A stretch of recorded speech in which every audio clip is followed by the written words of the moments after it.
Primer teórico, yo soy la doctora Fernanda Lertora, soy docente de la clínica, soy odontopediatra. Vamos a continuar un poquito con el teórico dado por la licenciada Rosende, ¿sí? Para empezar a que ustedes puedan ver y descubrir este universo que es la atención de niños, donde se ponen en juego muchas cosas, como estuvo explicando ella, no solamente el niño, sino también lo que a nosotros nos significa la atención del niño consciente e inconscientemente, y también la otra pata de nuestra relación, que son los padres o el acompañante. La idea y el concepto con el que nosotros queremos que ustedes queden es que el niño es un ser íntegro y no estamos mirando una boca. Desde lo que es odontopediatría hacemos mucho hincapié en mirar al niño de manera global, de manera integral, donde salimos un poco de lo que es el ser dentista, por decirlo de una manera, y mirar el diente, sino que miramos un diente que está en una boca y una boca que está en un niño, y en un niño que está en crecimiento, en desarrollo y pasando por diferentes etapas. Y haciendo hincapié en lo que dijo la licenciada de que un abordaje técnicamente correcto, pero psíquicamente sano. O sea, la idea es lograr pacientes a largo plazo, pacientes para toda la vida, personas que se puedan atender en un sillón odontológico sin miedos, eh, que estén tranquilos, confiados, y que desterrar un poco eso que la atención odontológica da miedo, o el miedo que tienen todos al solo hecho de ir al odontólogo. Nosotros sabemos que si la persona tiene miedo, y eso ustedes lo ven en los adultos, perdemos toda la primera parte de la prevención y de que el niño o la persona o el adulto llegue a la consulta cuando está sano. Y no solamente abordar desde la enfermedad, sino abordar desde la salud para mantenerlo en salud. Vamos a empezar a hablar un poquito del desarrollo psicoemocional del paciente niño, y después del manejo y el abordaje del paciente en el consultorio. Son dos teóricos, son teóricos largos, va a haber mucho escrito, pero casualmente la idea del escrito es por lo largo que son los teóricos. Entonces, porque por ahí yo sé que son teóricos muy seguidos, esto llena de mucha información nueva para ustedes, como para que le vayan quedando diferentes conceptos. Por otro lado, la teoría básicamente está en el cuadernillo de la cátedra, en el que nosotros tenemos la información. Si bien eso es un resumen, pueden ir a los libros, pueden leer los libros. Bordoni es uno de los últimos, más actualizados con respecto a odontopediatría, que es el mismo que dio la licenciada Rosende. Tenemos un cuadernillo de la cátedra para que ustedes tengan la información. Voy a empezar a compartir pantalla, ¿sí? Ustedes me avisan si ven. Espérenme un minutito. Y vamos a empezar entonces la charla. Ven la pantalla porque yo ahí ya no los veo. Sí, se ¿Están ve. viendo, chicos? ¿Se ve pantalla completa? Sí. Bueno. Entonces vamos a empezar, vamos a hacer un corte cuando terminamos con esto, antes de empezar manejo de la conducta nuevamente, para que despejen un poco la cabeza, y vamos a empezar a hablar sobre los aspectos psicológicos en la situación odontopediátrica. Nosotros hacemos mucho hincapié en esto, como les dijimos, nosotros todo lo que es la atención odontopediátrica en sí está respaldada y está contenida por lo que es la parte emocional del paciente. Nosotros somos y preconizamos la Escuela Argentina de Odontopediatría, que si ustedes leen un poco, es una escuela que tiene sus particularidades con respecto a Latinoamérica. Es una escuela que, si bien arranca en la década del 60-70, es innovadora y sigue siendo preconizadora de la relación de la psicología con la odontología. Ustedes van a ver que en muchos lugares de Latinoamérica, en Europa, en Estados Unidos, se usa mucho lo que es la anestesia general, se usa el óxido nitroso. La escuela argentina no preconiza eso. La escuela argentina preconiza la motivación por sobre todas las cosas y la atención del niño en el sillón. Nosotros sabemos que un niño es un ser pleno que está en desarrollo físico, psíquico, emocional y social. Fíjense que este niño está inmerso en un complejo de procesos de aprendizaje, donde el medio ambiente ejerce una gran influencia. Entonces, hoy hablaba ya la doctora de ese ambiente, de ese contexto en que se desarrolla el niño, y nosotros pasamos a ser parte de ese medio ambiente, pasamos a participar de ese aprendizaje, es decir, que somos responsables de la parte que nos toca de que ese desarrollo del niño sea adecuado, sea correcto, sea bueno para él. Cuando nosotros hablamos de un niño, nosotros sabemos que los niños son diferentes, no tenemos receta, hay miles de características que les son propias, pero que también son diferentes de cada uno. Y ustedes van a ir viendo que desde la cátedra siempre preconizamos la personalización, no solamente desde el punto de vista odontológico, que no sé si dieron la vez pasada, van a dar esta tarde, un plan preventivo personalizado, un plan de atención personalizado, y esto tiene que ver que reconocemos, y eso es lo que queremos que ustedes hagan, que cada niño es un ser único e irrepetible. Entonces, lo que no funciona con uno puede no funcionarnos con el otro, y va a depender mucho de su desarrollo psicoemocional. Entonces, eso es lo que tenemos que ir conociendo de a poquito.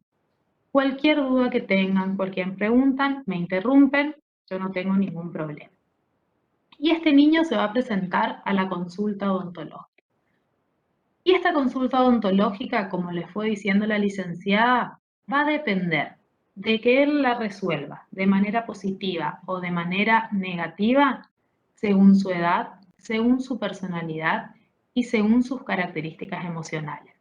Puede pasar que venga un paciente, por decirlo, de 5 años, se siente, abra la boca, no deja de trabajar, nosotros estamos fascinados con ese pacientito, pero después venga otro de la misma edad, o incluso hermanos mellizos, que uno se deja atender y el otro no se deja atender. Esta situación odontológica puede pasar como si nada, desapercibida y ser algo más que hace el niño, o puede aparecerle como un camión con toda su fuerza que lo arrastra, ¿sí? Que lo choca y que él no sabe cómo resolver. Entonces, por eso tenemos que empezar a conocer un poquito más de este desarrollo del paciente para empezar a entenderlo, para nosotros estar seguros de lo que vamos a hacer, para poder empezar a ver ciertas características de ese paciente y, por qué no, también para prepararnos antes de la atención, sabiendo más o menos lo que podemos llegar a encontrar con cada niño sentado en el sillón. Entonces nosotros sabemos que es un paciente que está en constante crecimiento y desarrollo, por lo cual su atención va a ser dinámica. No va a ser igual todos los días, no va a ser igual en las recitaciones que vamos a ir teniendo a lo largo del tiempo.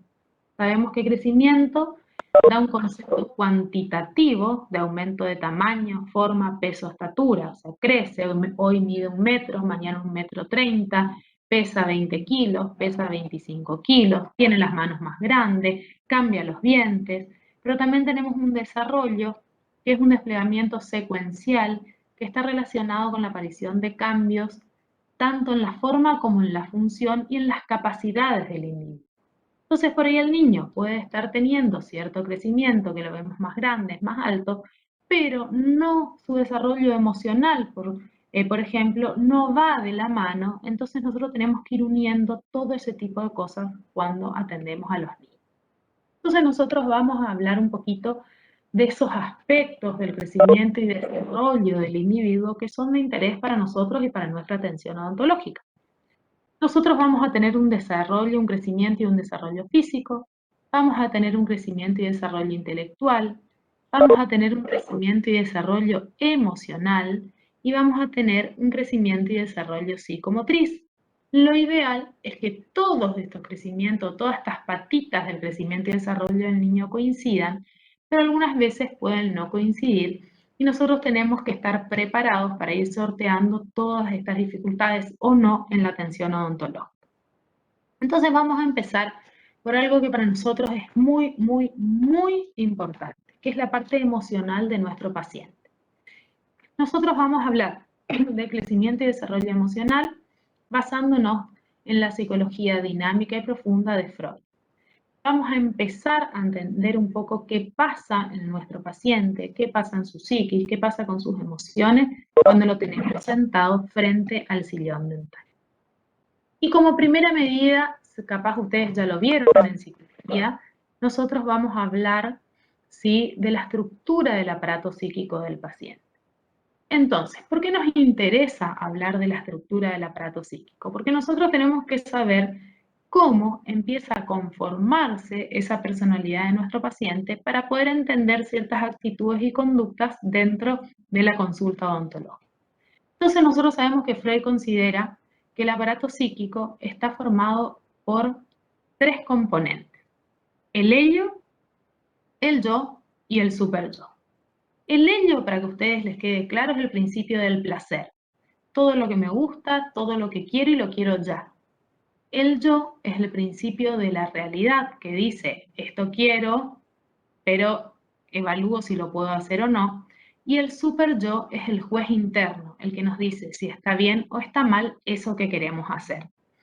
Entonces, estos tres componentes configuran el aparato psíquico que debe trabajar de manera equilibrada para tener una personalidad sana. El ello, como les dije, es el principio del placer. Está presente al nacer, va a tener todos los impulsos más arcaicos del ser humano. Tiene los instintos heredados. Acá están todos los deseos, todo lo que yo quiero, lo que me gusta, lo que deseo y deseo ya. Es el que mueve el aparato psíquico porque es el que les está dando todo el tiempo cosas que uno quiere y hace que los otros dos componentes de manera equilibrada para ver si los podemos realizar o no. El ello habla del logro del placer y trata de evitar de todas maneras el displacer. No tiene una cronología, para él el tiempo no existe, es lo que quiero y ya, y lo bueno y lo malo está mezclado porque no hay contradicción. Pero gracias a Dios, o sea, si el ello está presente al nacer, cuando empezamos a crecer, se empieza a conformar el yo. El yo se empieza a conformar hasta desde una pregunta que nos hacemos de quién soy yo, me empiezo a reconocer, y es producto del desarrollo. Es la parte ejecutiva de la personalidad, es el que va a hacer lo que quiere el ello siempre y cuando el super yo le deje o no realizarlo. Es un organizador, conoce las necesidades externas y las internas del organismo, controla los deseos que viene del ello a través de ciertos mecanismos de defensa. El yo es muy importante y se va a caracterizar porque tiene una percepción interna y una percepción externa. Interna, del medio interno, lo que yo necesito; externa, del medio externo, también influenciado por el medio ambiente. Tiene una función integradora porque decide entre las necesidades del ello y las exigencias que nos da el superyo, y tiene una función ejecutiva porque es el que ejecuta generalmente la acción motora. Este yo se va a presentar, es como que está en el medio del sándwich entre las necesidades del ello y lo que el superyo le dice que está bien o está mal. Entonces, para poder resolver ciertas situaciones, el ello cuenta con mecanismos de defensa, de negación, proyección, regresión, racionalización, represión. Es decir, tenemos muchos mecanismos que a nosotros sí nos ayudan a enfrentar esta realidad entre los deseos y lo que puedo y no puedo hacer. El yo es el que está en contacto directo con el mundo externo, es el que va a organizar y es el encargado de la autoconservación del organismo. O sea, yo no puedo ser solo ello, porque obviamente que hay normas y cosas que yo no puedo hacer, pero tampoco puedo ser tan obsesivo, tan estructurado, tan de no flexibilizar ciertas cosas como por ahí me está pidiendo el super yo. Entonces el ello es el que va mediando entre los otros dos componentes, ¿sí?, para autoconservar. Y después el tercer componente es el super yo, que es inconsciente, pero es el que nos va a establecer las normas sociales y valores. Y seguramente a medida que yo voy diciendo esto, ustedes reconocerán en algunas personas, algunos conocidos, algunos familiares, algunas personas que son más ello, u otras personas que son más super yo, ¿sí? Y otras que el yo es el que maneja más esa estructura del aparato. Dentro del super yo hay dos aspectos, que es lo que se debe hacer, que es el ideal del yo, y lo que no se debe hacer, que es la conciencia moral. O sea, esto está en juego constantemente y debe trabajar de forma dinámica, pero también de forma equilibrada, para poder tener una personalidad sana, una personalidad normal y poder desarrollarnos lo mejor posible. A modo, como para que entiendan, a ver si alguno quiere leer uno de estos chistes de Mafalda. Y seguramente ya van a reconocer en estos personajes, los que conocen las historietas de Mafalda, qué componente del aparato psíquico predomina en cada uno de estos personajes. A ver, ¿quién puede leer?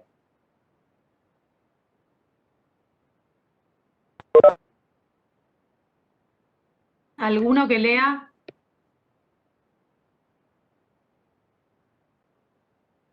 Chicos, ¿están? ¿Me escuchan? Sí, doctora, yo leo. Bueno, dale. Dice, toma, pensaba quedarme con el vuelto de la panadería para comprarme caramelos, pero no pude. Y todo por el maldito inquilino que empezó con que eso está muy mal y que no se hace y qué sé yo. ¿Inquilino? ¿Qué inquilino? Ese que uno tiene adentro. Bueno, a Decime, ver, Manolito, a vos. espera, antes de Manolito, a ver, en este primer episodio de Mafalda, ¿a ustedes qué le parece? Que a Mafalda en ese momento la ganó el ello, el yo o el super yo. El super yo.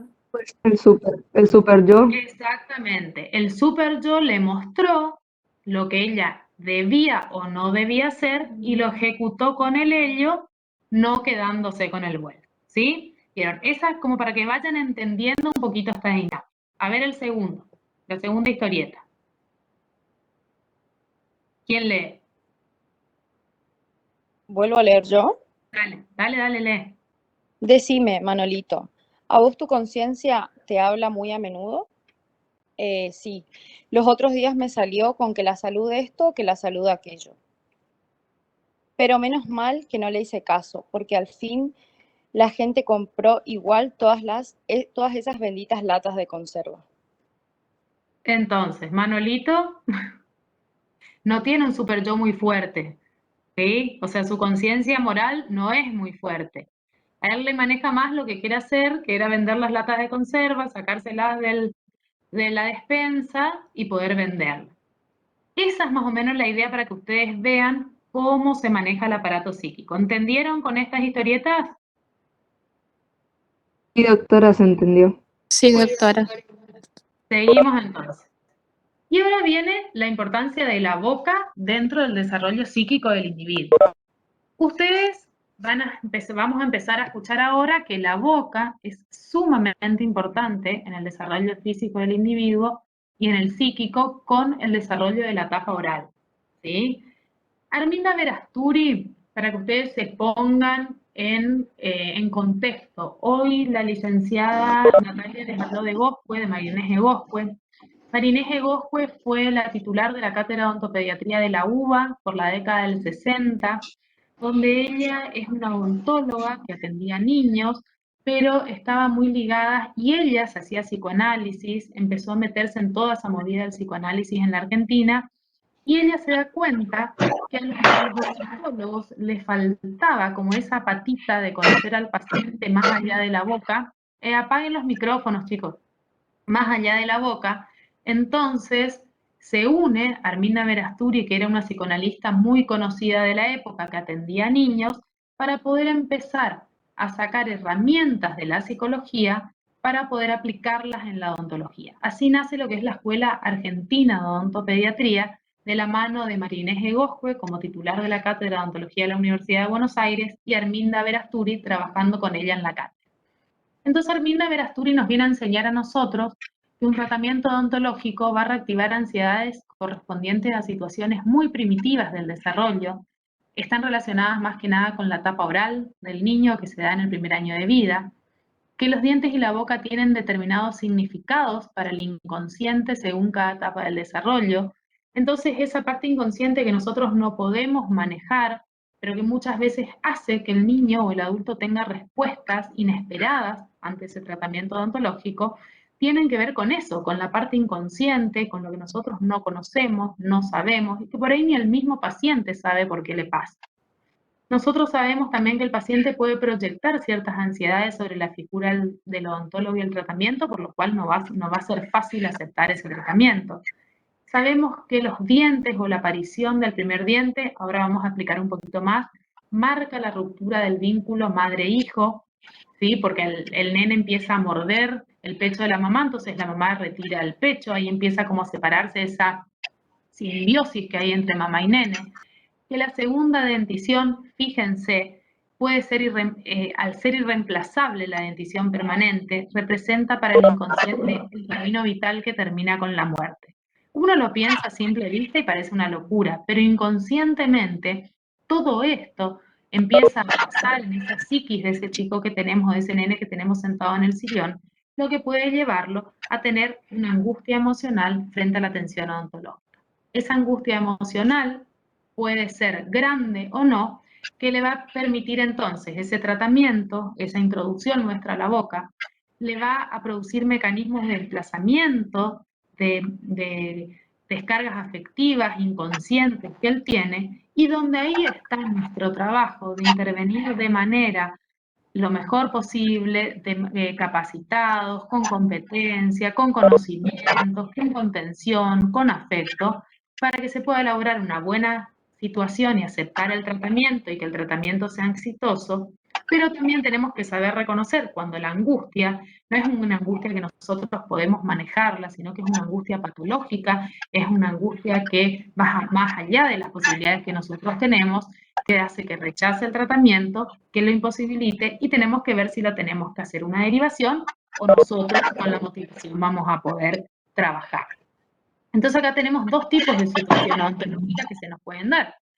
Un niño que elaboró la situación, que no quiere decir que ese día no tenga miedo, que necesite la contención, ahí está sostenida por la asistente, o que pueda estar agarrado de la mano de su mamá, que pueda llorisquear un poquito o como llorarnos, pero aceptando la situación y después la situación termina bien. O el del otro lado, un niño que de esa manera no podemos intervenir, no podemos trabajar, no podemos ingresar a su boca, porque la angustia es realmente patológica y por ahí escapa lo que nosotros podemos hacer. Si esto se sostiene en varias situaciones, tenemos que ver la posibilidad de por ahí hacer una derivación. El tratamiento odontológico entonces pone en marcha mecanismos inconscientes que pueden desencadenar angustias patológicas que van a obviamente determinar el rechazo del paciente y muchas veces la imposibilidad de tratamiento. Entonces nosotros tenemos que saber eso y saber manejar esa situación. Cuanto más preparados estemos, cuanto más conocimientos tengamos, más vamos a saber a reconocer una angustia, por decirlo de alguna manera, normal, que con motivación se puede salvar, o una angustia patológica donde tenemos que hacer una derivación. Entonces, poniendo un poquito después de ver esto del aparato psíquico, de lo que genera una tensión odontológica, volvemos o seguimos con lo que dice Freud del desarrollo emocional del niño. Y Freud une el desarrollo emocional del niño a la parte sexual. Entonces, él habla que lo sexual genera placer y que el desarrollo emocional del niño está relacionado con eso. Y él habla de zonas erógenas que van a ir marcando la evolución emocional de este paciente desde la niñez hasta la adolescencia. Entonces, él habla de zonas erógenas que producen placer en determinados momentos de la vida del niño y las divide en la boca, en la zona anal, en la zona fálica y en la zona genital. Y esto va a ir dando nombre a las diferentes etapas del desarrollo de la personalidad de nuestro paciente, donde él las llama etapa oral, etapa anal, etapa fálica, etapa de latencia y etapa de adolescencia. Esto ustedes tienen que saber porque incluso en la historia clínica, cuando nosotros hablamos de personalizar al paciente, lo hacemos desde el punto de vista odontológico, ¿sí? La personalización según riesgo, actividad de caries, enfermedad gingival, pero también lo hacemos desde el punto de vista psicológico según Freud, Piaget y Hessel. Entonces, vamos a empezar a hablar de estas etapas que habla Freud de desarrollo de personalidad. Y arrancamos con la etapa oral. Y acá muchas veces es donde quedan ciertas fijaciones que impiden después una buena relación del niño o del adulto con el tratamiento odontológico. La etapa oral se da en el primer año de vida. Acá se dan los cambios emocionales más significativos del niño y se va a dividir en dos etapas, que es la etapa oral de succión y la etapa oral sádica. Y casualmente la división de estas etapas la marca la aparición del primer diente. Fíjense entonces cómo el desarrollo de la personalidad de la persona empieza a relacionarse con la boca, con los dientes y con lo que ocurre con ella. Entonces nosotros vamos a tener una primera etapa que es la etapa oral de succión o incorporativa, que cualquier persona que toca un bebé sabe que el niño conoce el mundo a través de la boca, se da durante los primeros 6 meses, la zona erógena es la boca, la zona donde el niño siente placer es la boca, porque él la boca la utiliza no solo como algo para alimentarse, sino también como una forma de conocimiento. El niño en su etapa oral de succión, todas sus necesidades son cubiertas a través de la boca. Al niño, al tomar su leche, se alimenta a través del pecho de la mamá, pero no solamente se alimenta de comida, sino también se alimenta de afecto, se alimenta de contención, es decir, que se va llenando de comida y de amor a través de la boca. Pero por otro lado también empieza a introducir cosas a la boca, juguetes a la boca. El niño conoce al mundo a través de la boca. En estas etapas todo lleva a la boca. En lo que es la etapa oral, el niño todo lleva a la boca. Una buena relación de la mamá con el bebé en esta etapa crea confianza y satisfacción del niño. ¿Por qué confianza y satisfacción? Porque si nosotros dejamos, por ejemplo, llorar a un bebé horas que sabemos que quiere comer, el niño pierde confianza sobre esa persona que tiene que alimentarlo, pero no, a ver, no es sobre esa persona, sino en esa persona representado al mundo exterior. Ustedes piensen que hasta ese momento el niño es una simbiosis total con la mamá, o sea, se considera parte de ella, o sea, no lo separa niño-mamá, sino que es una simbiosis. Y fíjense que la persona que lo tiene que cuidar, que lo tiene que amar, que lo tiene que contener, por ejemplo, no le da alimento, lo deja llorando. Es decir, es muy importante este primer año de vida en su desarrollo psíquico. Con la aparición de los primeros dientes empieza el primer conflicto interno de este niño. Con la aparición del primer diente comienza la dentición primaria, con ella empieza la capacidad que tiene de morder, por eso a esta edad o esta etapa se la llama como etapa oral sádica, porque el niño le gusta y tiene placer en morder. El morder cosas, el morder juguetes cuando lleva a la boca, el morder un peluche, pero también el morder el pecho de la mamá. Entonces, al morder el pecho de la mamá retira el pecho, empieza de una manera inconsciente el destete del niño, que si bien está preconizado, recomendado, y muchos lo hacen hasta los 2 años, hay niñitos que son muy sádicos, muerden mucho, y por supuesto la mamá retira el pecho. Entonces acá comienza el primer conflicto de amor-odio con la mamá. Yo quiero a mi mamá, me encanta estar prendido a la teta, me gusta tomar la teta, pero también me gusta morder. Entonces muerdo y mamá retira el pecho. Entonces, fíjense cosas así pequeñas y que son de todos los días y que nosotros lo vemos, cómo empiezan a conformar la personalidad del paciente. Una buena relación y un buen vínculo que se produce en esta época, es decir, la contención de la mamá, el cómo maneja esto de que el bebé la muerda, de cómo se maneja el tema teta, mordida, reproduce en el niño o produce la impronta de su capacidad de amar el día de mañana. Una vez que pasamos ese primer año de vida, empezamos la etapa anal. Y fíjense cómo todo se va a ir relacionando. Cuando nosotros empezamos esta etapa oral, ¿sí? Que el niño lleva todo a la boca, estos primeros 6 meses de la etapa oral pura, por decirlo de una manera, es cuando el bebé toma teta 24 horas. O sea, teta a demanda todo el tiempo, solo se alimenta de pecho o de biberón. Cuando empieza la etapa oral sádica, comienzan con los 6 meses, aparece el primer diente, empieza el primer conflicto con la mamá y coincide con el comienzo de la alimentación complementaria del niño, es decir, cuando empieza a incorporar fruta, empieza a incorporar ciertas verduras, cuando físicamente él puede sentarse, es decir, que va todo de la mano ese desarrollo, tanto físico como el desarrollo emocional del niño. Una vez que el niño cumple el año, empezamos la etapa anal.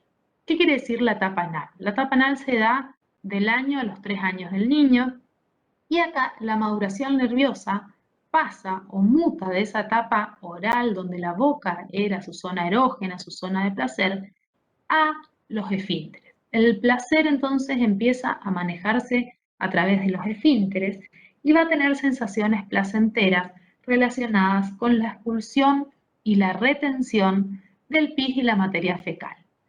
Esta etapa coincide cuando los niños empiezan a dejar los pañales, generalmente a los 3 años, un poco antes, generalmente el límite suele ser 3 años, aunque algunos un poquito después, ¿sí? Es cuando ellos dejan los pañales y empiezan a controlar los esfínteres. Esta etapa al niño le va a dar emocionalmente autoindependencia y autoafirmación voluntaria. ¿Por qué le da autoindependencia y autoafirmación voluntaria? En esta etapa empiezan a aparecer los no por parte de los padres. Empieza a aparecer el que él deje de dejar los pañales. Empezamos los papás a decirle, no hagas pis acá, avísame cuando haces pis. Y él, casualmente, la autoindependencia y la autoafirmación la logra porque él maneja todo a través de esa expulsión o retención. Cuando él quiere, se da cuenta que cuando él quiere, puede pedir para ir al baño. Si él no quiere, no lo pide y se hace pis encima. Entonces empiezan los no de los papás, empiezan un poco las exigencias, y cuando él logra contener todo eso, logra independizarse de lo que es esa diada o esa simbiosis con la mamá o esa relación de más dependencia con los progenitores. Empieza a ser como un poquito más independiente, el niño crece, dejó los pañales. Pero también es una etapa donde nosotros tenemos que no perseguirlos, por decirlos, para que deje sus pañales, no hay que corregirlos, él tiene que madurar esa etapa, y no es que no quieran dejar, muchas veces no pueden dejarlos, no están maduros para hacerlo, y si logró controlar los esfínteres, aparecen o uno empieza a ver desplazantes colaterales de ese placer anal. Él ya no busca placer a través del recto, en la expulsión o en la retención, sino que empieza a buscar placer en otras cosas, como ensuciarse, jugar con el barro. Es la etapa ideal donde ellos juegan con las masas. En las guarderías van a jugar con harina, con polenta, con las masas, se ensucian las manos. También empiezan a comer solos, entonces se ensucian. A ellos les gusta eso porque encuentran placer en hacer eso. Es normal, es común y es lo esperado para un niñito entre 1 y 3 años. Y acuérdense que en esta etapa, volvemos a decir, logra su autoindependencia y su autoafirmación voluntaria.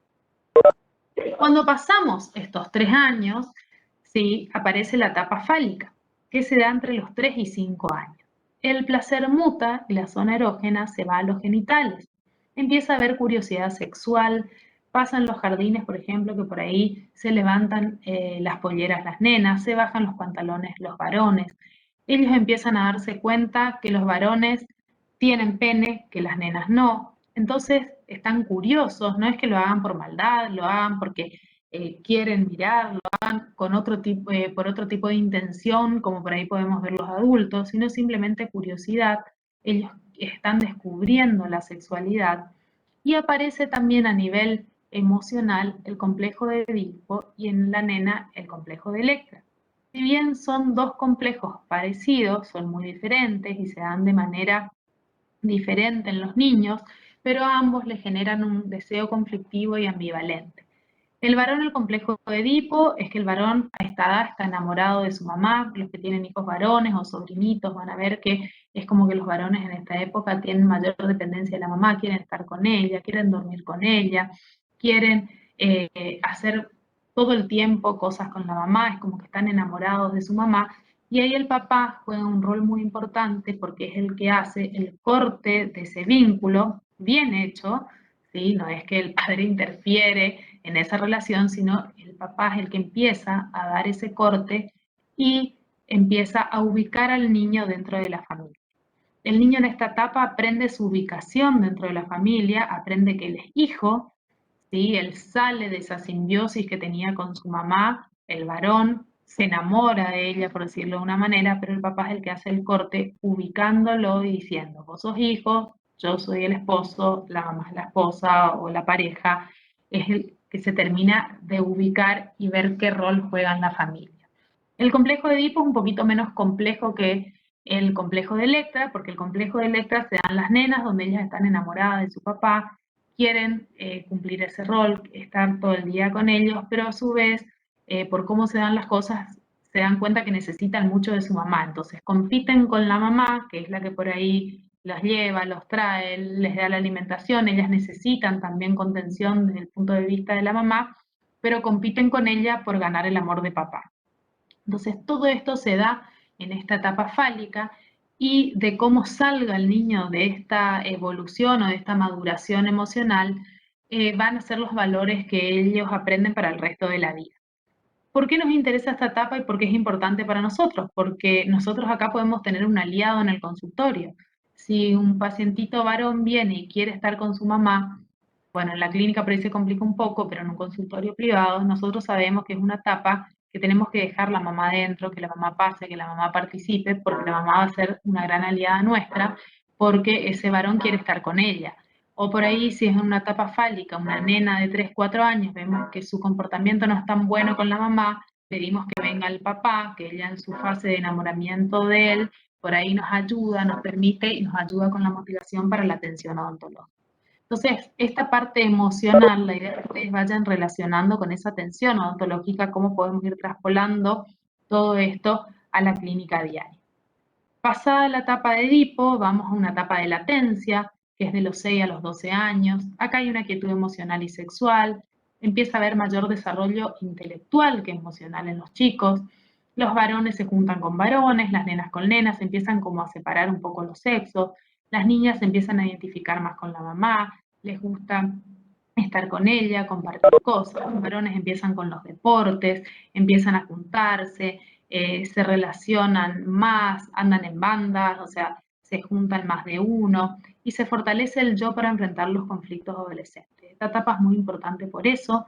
Esta etapa también es una etapa donde, fíjense que en esta etapa de latencia aparece el primer molar, ¿sí? Los niños comienzan la escuela primaria, es decir, que se producen muchos cambios a otros niveles, pero la etapa emocional queda un poco más latente, queda un poco más en meseta, ¿sí? Y que le va a ayudar al niño a enfrentar todas las otras cosas que se vienen en estas mismas edades. Y por último tenemos la etapa de adolescencia de los 12 años en adelante, que es una etapa difícil, turbulenta, que está la prepubertad, la pubertad y la pubescencia, donde aparecen los conflictos internos, conflictos con sus padres, conflictos con sus pares, y que va a terminar con la formación de la personalidad madura y un equilibrio adulto. Pasa como vayamos transcurriendo todas estas etapas del nacimiento hasta la adolescencia, vamos a terminar con nuestra personalidad adulta. Entonces, como para hacer un resumen, acuérdense que la etapa oral es hasta el primer año de vida, donde la zona erógena es la boca y el placer es el chupeteo o el morder, según sea la etapa oral o la etapa oral, la oral de succión o la oral canibalística. La etapa anal de 1 a 3 años, donde la zona erógena es el ano. El placer está en la retención o la expulsión. La etapa fálica de 3 a 5 años, donde la zona erógena son los órganos sexuales y aparece el complejo de Edipo y Electra. La etapa de latencia, donde los impulsos sexuales están dormidos y hay un aquietamiento temporario. Y después la etapa genital o adolescencia, de los 12 años en adelante, donde la zona erógena nuevamente es la genital, donde hay transformaciones madurativas y empieza a haber atracción por el sexo opuesto. Si nosotros vemos con todo esto que dijimos y más o menos lo que vamos conociendo del niño, un paciente donde se nos presenta en el consultorio con una angustia patológica que no la podemos solucionar dentro de los parámetros normales o con motivación o lo que nosotros hacemos, nosotros tenemos que hacer la derivación. Y acuérdense que si nosotros vemos algún tipo de alteración también en el desarrollo emocional del niño, aunque se deje atender, somos profesionales de la salud y como veníamos diciendo hoy que lo tenemos que ver de manera integral, no solo la boca, podemos detectar ciertas cosas para hacer la derivación a un especialista. ¿Alguna duda sobre Freud, sobre el crecimiento y desarrollo emocional del niño? Quedó claro, doctora. Entonces ahora vamos a seguir con Piaget, ¿sí? Capaz alguno lo escuchó a Piaget, leyó algo de Piaget, y Piaget nos va a hablar a nosotros de la teoría de la inteligencia. Vamos a ir entonces ahora por el crecimiento y desarrollo de nuestro paciente desde el punto de vista de la inteligencia. Después vamos a hablar de conducta y tenemos que ir uniendo todo después en un solo ser, de manera integral. Entonces Piaget nos va a hablar que el desarrollo de la inteligencia es una evolución continua, ¿sí? El niño continuamente va desarrollando su inteligencia, pero se va a manifestar a través de estadios. ¿Y qué son los estadios o estadios? Es un nivel de organización que tiene cierta estabilidad en un periodo de tiempo, ¿sí? Y que va a ir cambiando. Y que el paso de ese estadio hacia otro estadio se va a hacer por una etapa de transición donde va a haber cierto desequilibrio. Entonces nosotros tenemos un nivel de organización que es equilibrado, que tiene estabilidad. Tenemos que pasar a otro que también tiene cierta estabilidad y es equilibrado, pero en el medio y en ese paso vamos a tener un desequilibrio. Entonces, vamos a tener un estadio sensorio-motriz que va a relacionarse con las guarderías. Vamos a tener un estadio representativo que se va a relacionar con el jardín. Vamos a tener un estadio operatorio concreto que se va a relacionar con la primaria. Y vamos a tener un operatorio formal que se va a relacionar con la secundaria. Y si queremos ir haciendo el paralelismo, fíjense que ese sensorio motriz de guardería se relaciona con la etapa oral y la etapa anal, el representativo con el jardín, donde ya piden que haya un control de esfínteres, el niño va al jardín a los 3 años, donde empieza y donde termina esta etapa anal y empieza esa etapa genital. El operatorio concreto coincide, ¿sí?, con el otro estadio de Freud, la etapa de latencia y la primaria, y el operatorio formal coincide con la secundaria y coincide con la pubescencia y la adolescencia, ¿está? Y con la etapa de adolescencia. Entonces ahí tenemos que empezar a hacer un paralelismo entre estas tres escuelas para ver qué nos enseñan sobre nuestros pacientes. El consultorio odontológico muchas veces pasa a ser como una escuela, ¿sí? Entonces ese desarrollo de la inteligencia a nosotros nos sirve para nosotros ir guiando al niño en nuestra atención. El consultorio pasa a ser como una escuela y el odontólogo pasa a ser maestro. Muchas veces los nenes en el sillón nos dicen seño. ¿Por qué? Porque nosotros enseñamos cosas, exigimos relativamente horarios, exigimos tiempos de trabajo, damos tiempos de descanso, damos tareas para el hogar, como ver, tenés que cepillarte más veces al día, a veces felicitamos, a veces sancionamos. Entonces nosotros vamos a usar mucho este desarrollo de la inteligencia también para trasladarlo al consultorio y ver la manera de tratar a nuestro paciente, cómo le podemos inculcar cosas, cómo le tenemos que hablar, a qué nivel tenemos que explicarles las cosas, porque no podemos explicarle de la misma manera que es la caries a un adolescente que a un niño de 4 años.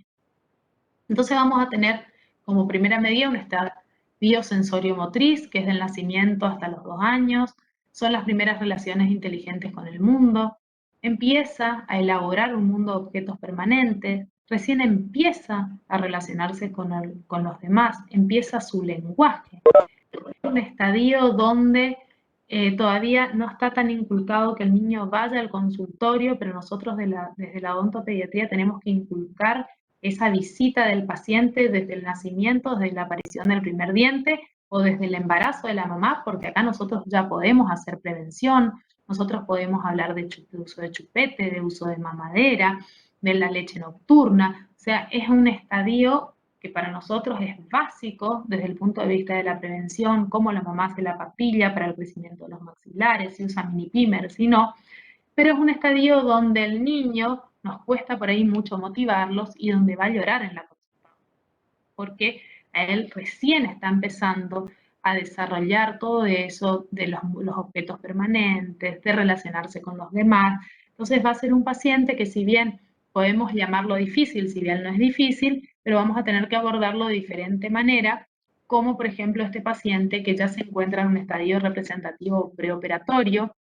de los 2 a 5 años, donde ya va al jardín de infantes, donde aparecen las representaciones mentales, la imitación, el dibujo, el juego simbólico que a nosotros nos súper ayuda en la consulta odontológica. Tenemos que aprovechar toda esa imaginación que tiene, podemos aprovechar la imitación, entonces, bueno, tenés que cepillarte como tu hermano más grande, que se está cepillando bien, sin comparar, podemos ponerlo de ejemplo.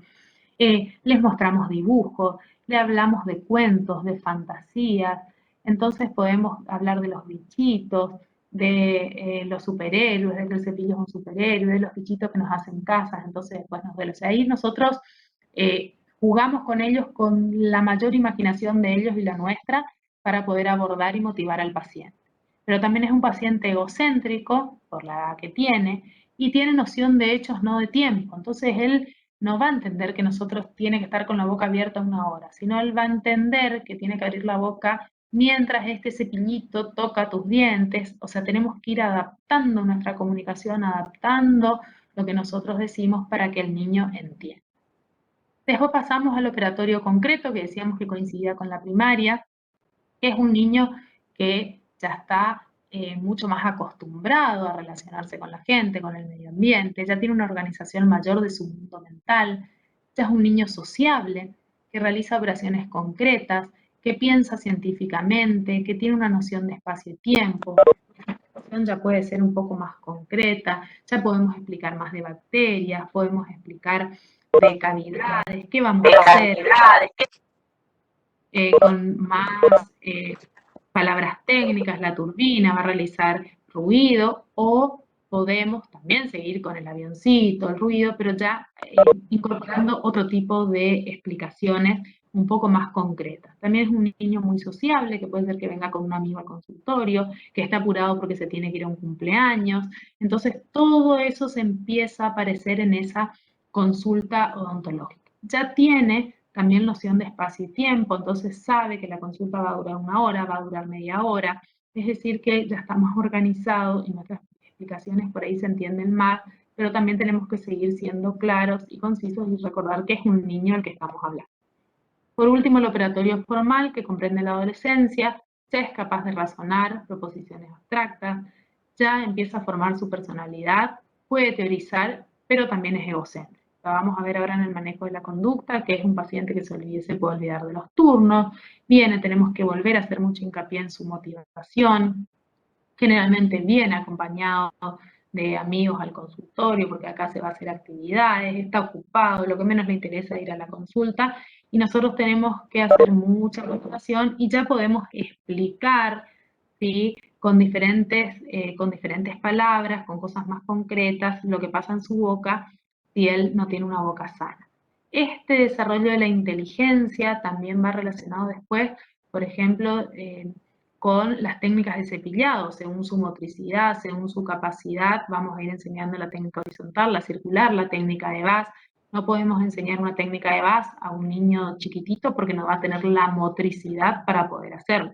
Entonces, todas esas cosas vamos a ir adaptando según las diferentes edades de nuestro paciente.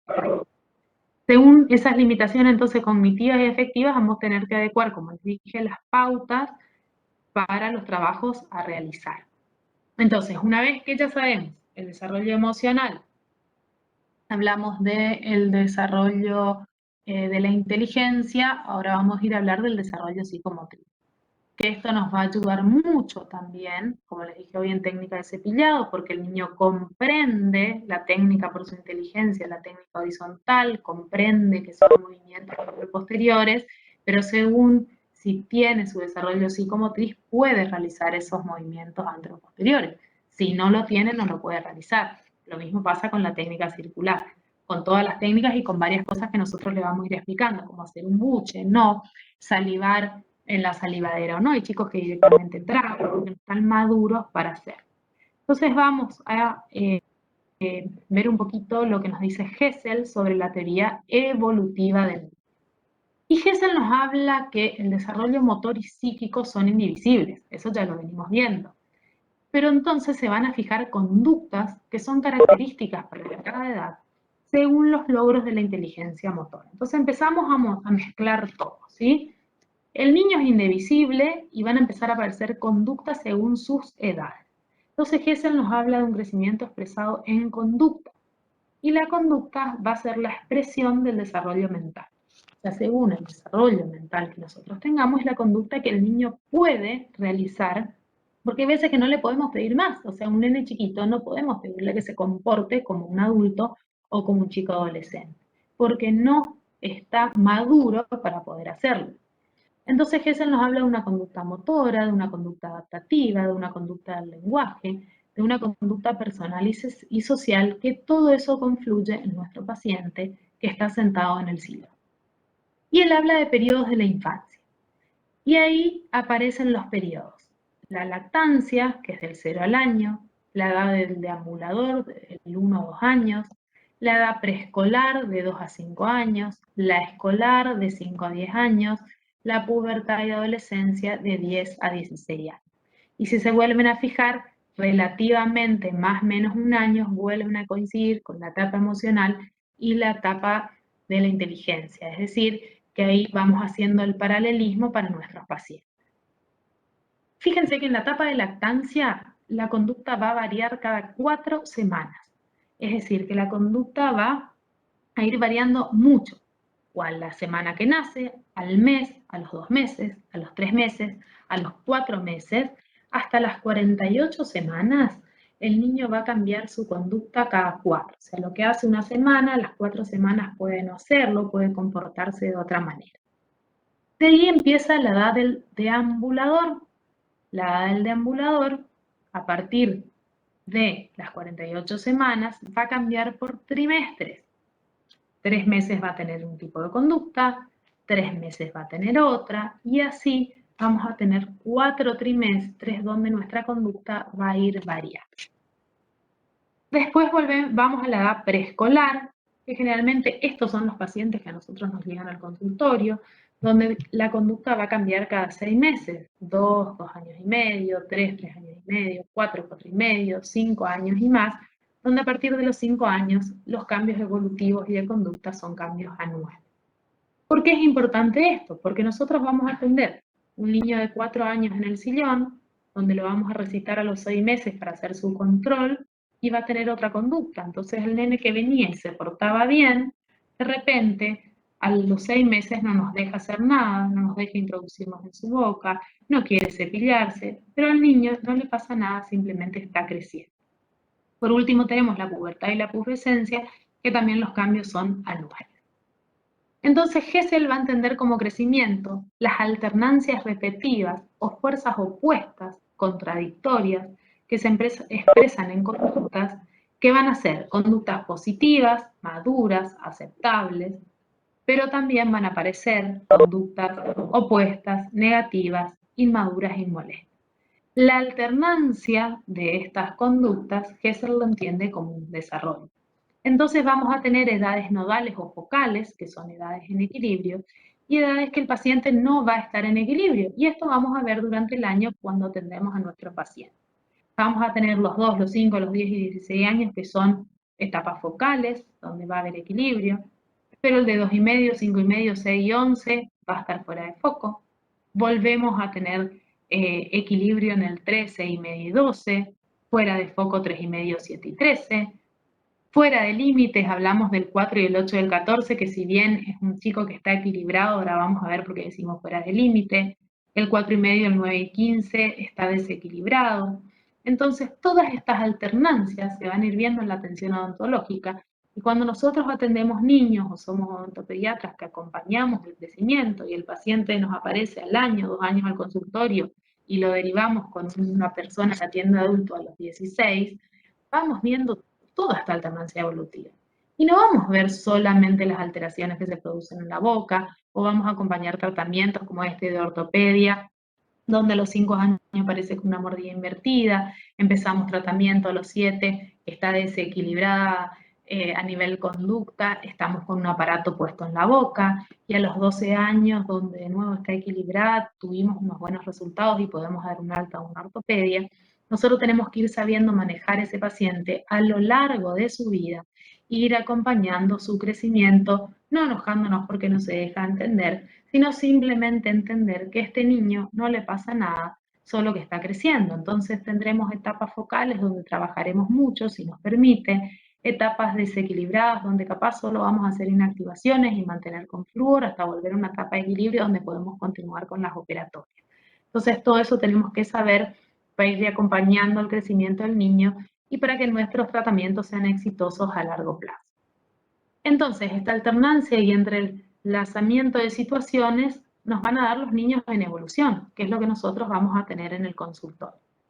Y a su vez podemos detectar ciertos perfiles de conducta donde nosotros podemos saber qué es lo que vamos a hacer en el consultorio o cómo nos vamos a manejar según esos perfiles. Nosotros sabemos que conducta, que ahora lo vamos a volver a ver cómo vamos a manejar esa conducta en el consultorio. Conducta es todo lo que hace, piensa y siente una persona. Y hoy también Natalia hablaba que es la expresión de lo que a uno le pasa internamente, ¿sí? O o sea que es el conjunto de operaciones por las cuales un organismo, frente a una situación, reduce todas las tensiones que lo motivan y realiza lo que pueda. O sea, la conducta es la demostración de lo que puede hacer la persona en ese momento determinado. Y vamos a tener entonces las conductas de la infancia y del preescolar, que van a estar entre los 2 años y 5 años. Y vamos a tener que el niño de 2 años es un niño que tiene fuertes actividades. Cualquiera que tiene un niñito de 2 años en la casa sabe que es un terremoto, que es un peligro, corre, arrastra, rompe, se trepa, sube la escalera, se sube a la mesa, empieza a ser un poco más lorito porque empieza a desarrollar su habla, entonces repite palabras, habla, todo le es propio, es donde los papás, hoy hablábamos emocionalmente, aparecen los no, pero para él, ¿de quién es mío? Préstame, no. El niño, todo es propio de él, no quiere compartir, se dan las guarderías, no puede compartir porque no está preparado para compartir, pero es un buen paciente. Nosotros jugando, motivando, podemos llegar a atenderlo. Siempre en el regazo de la mamá, porque esa edad necesita mayor contención, pero podemos llegar a atenderlo.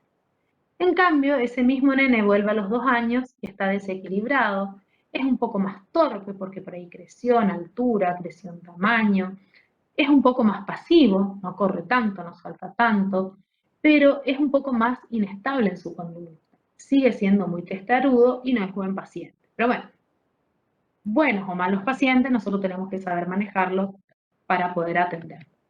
Entonces, ¿cómo vamos a hacer el abordaje odontológico de un niño de 2 años, de 2 años y medio, que es un niño chiquitito? Es la edad de los berrinches, es la edad de los no, es la edad de los no desde los papás, que te hacen poner límites, pero también es la edad de los no de ellos, donde vos les decís algo y te dicen no, préstame, no, dame, no. Se hacen el berrinche en el supermercado porque no les quisimos comprar algo, sí, lloran, se enojan. Entonces, nosotros siempre vamos a motivar. Tengamos o no buenos resultados, siempre vamos a motivar. Podemos ofrecerle un espejo de mano, podemos ofrecerle un muñeco, un cepillo de dientes, un macromodelo para que tenga las manitos ocupadas. A él le gusta jugar con el agua, entonces eso tenemos que saber y no permitirle que toque. Cuidar hoy en día con el tema COVID, que no meta la mano en la salivadera.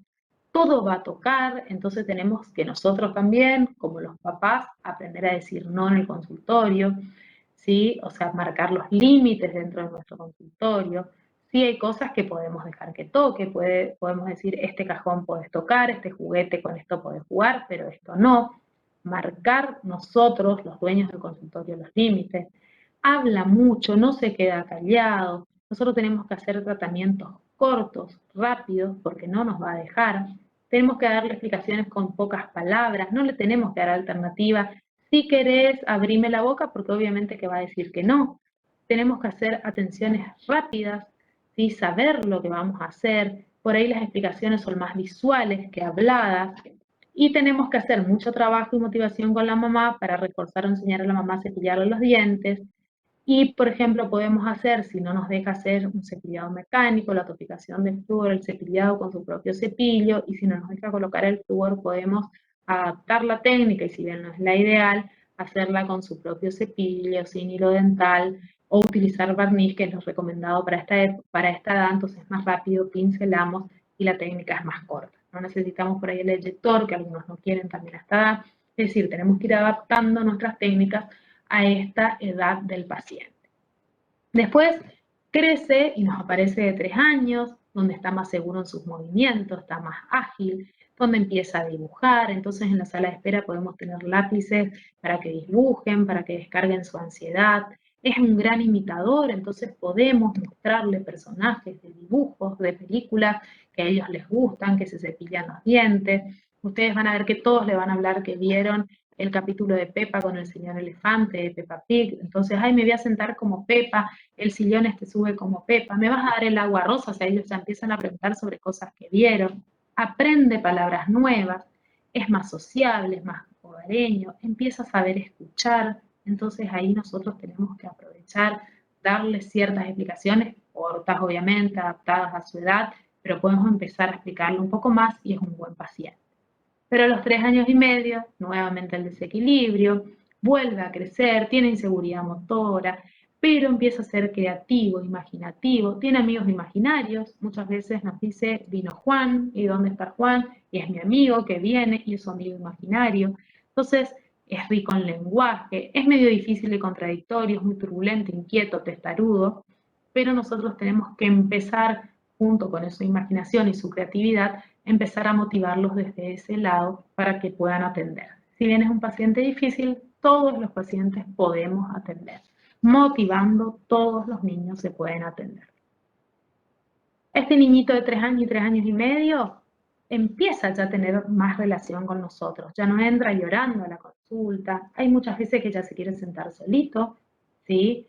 No quiere que la mamá se siente con él, que hasta hace unos meses se sentaba, va a aceptar el tratamiento tiene que ser nuevamente corto, tenemos que estar preparados, tenemos que haberlo organizado lo que vamos a hacer, él nos quiere ayudar, entonces bueno, le podemos pedir que tenga el espejo, o que sostenga con nosotros la lámpara cuando estamos polimerizando.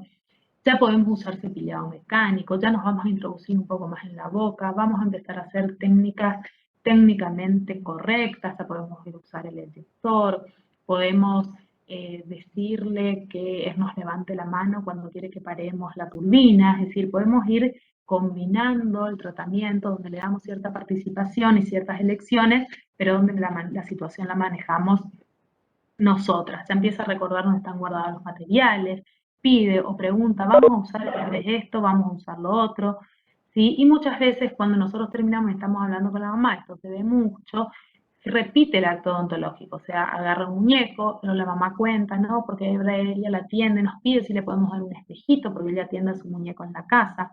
Es decir, ya representa lo que nosotros le vamos enseñando y empieza a entender un poco más la situación. Está maduro para afrontar una situación odontológica.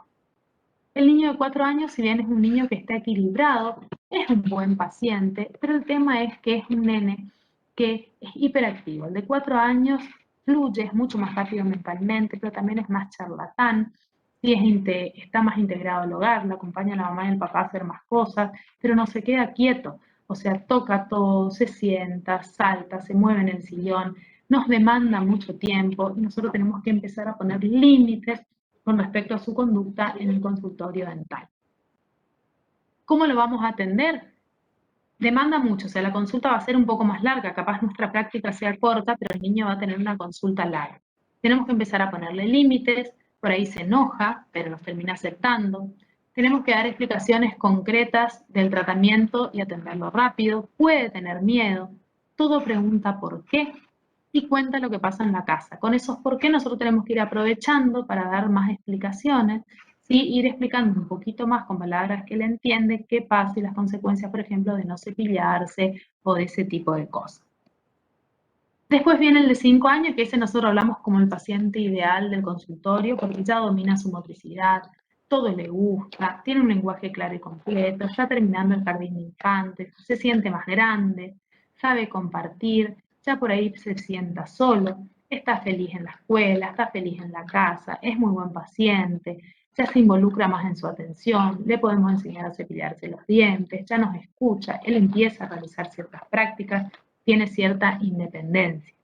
Entonces él va a llegar contento al consultorio, se va a enorgullecer de sus dientes sanos y limpios, le gusta que lo feliciten, es muy colaborador, pregunta si le va a doler, pregunta qué le van a hacer, cómo le van a hacer. Siempre tenemos que responder con veracidad, pero con ejemplos de la vida que él conoce. Entonces, por ejemplo, no vamos a hablar de lo pinchar, sino que vamos a hablar de que te va a picar un mosquito, vamos a comparar tiempos con cosas que él conoce, se debe responder siempre con la verdad. Si bien él no termina de realizar su integración corporal, abre la boca, por ejemplo, le pedimos que abre la boca y también nos abre los ojos, acepta el micromotor, no soporta mucho la turbina, pero tampoco hay que obligar a separarlo de sus padres. O sea, si bien acuérdense que está terminando la etapa de Edipo, entonces puede querer que esté su mamá o su papá, entonces tenemos que también respetarlo en eso, y si bien lo vemos como más grande, los que atendemos niños, que para nosotros ya es un niño grande, porque estamos atendiendo pacientes de 1 o 2 años, 3, y de repente aparece uno de 5, tenemos que respetar sus tiempos. Después seguimos con la edad escolar. Espérenme que se me salió, la vuelvo a colocar.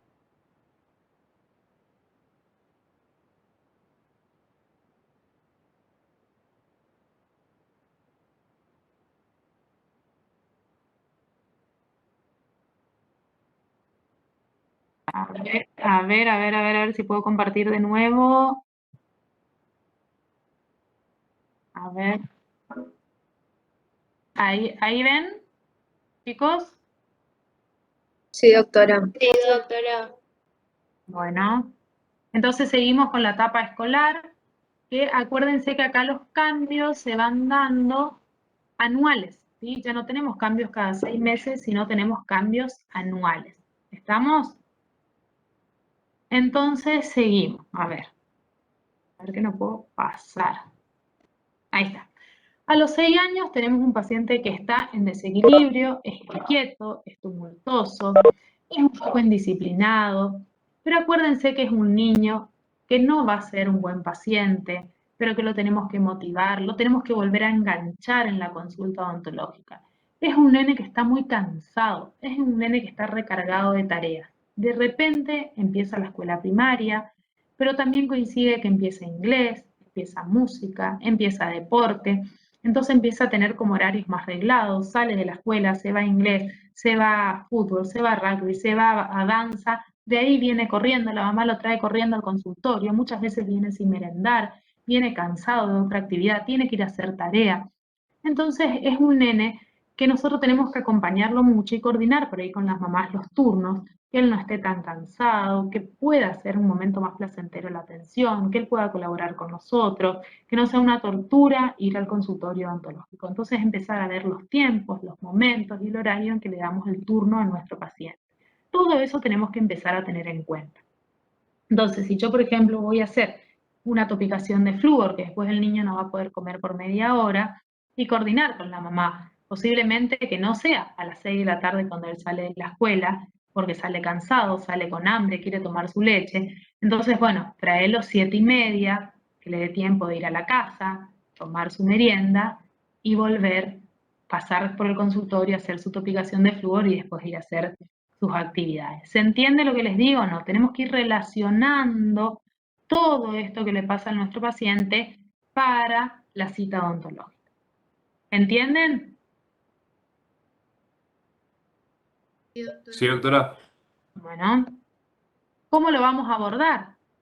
Es disperso, le cuesta realizar una correcta técnica de cepillado, aparecen los primeros molares, tenemos que hacer hincapié a la mamá que ella tiene que acompañar el cepillado aunque sea el nocturno, ¿sí? Aumentan las enfermedades infectocontagiosas en la escuela, la varicela, la rubiola, es decir que por ahí discontinúa el tratamiento. Tampoco es muy maduro para expresar por ahí lo que le pasa, llora, ¿sí? O sea que volvemos a sesiones cortas, sesiones rápidas, y sí haciendo mucho refuerzo positivo en la atención.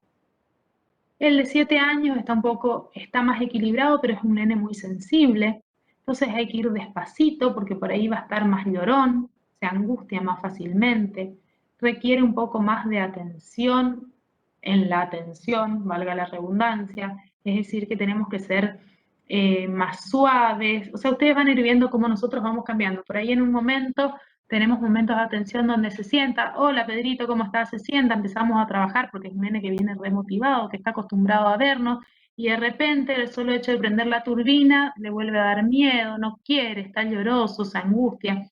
Vamos a ir variando, va a ir oscilando en el acompañarlos en su crecimiento, también nuestro tipo de atención. Obviamente que siempre a todos vamos a tratar con afecto y con consistencia, ¿sí? A todos nuestros pacientes. Entonces a este paciente, él ya empieza a reflexionar un poco más, le podemos recordar que debe cepillarse los dientes y que a los papás también, que por más que él ya sea grande, ellos tienen que reforzar la técnica. Si expresa sus temores o no los expresa llorando, bueno, parar, volver a explicar, volver a motivar. Ya empieza a saber la hora, porque le podemos pedir que, por ejemplo, nos ayude a controlar los minutos del flúor, entonces algunos ya traen reloj, entonces controlan. ¿Sí? No tenemos que criticarlo, empezamos a mostrar los dientes nuevos que salen, cómo debe cuidarlo, o sea, lo hacemos partícipe también de la consulta.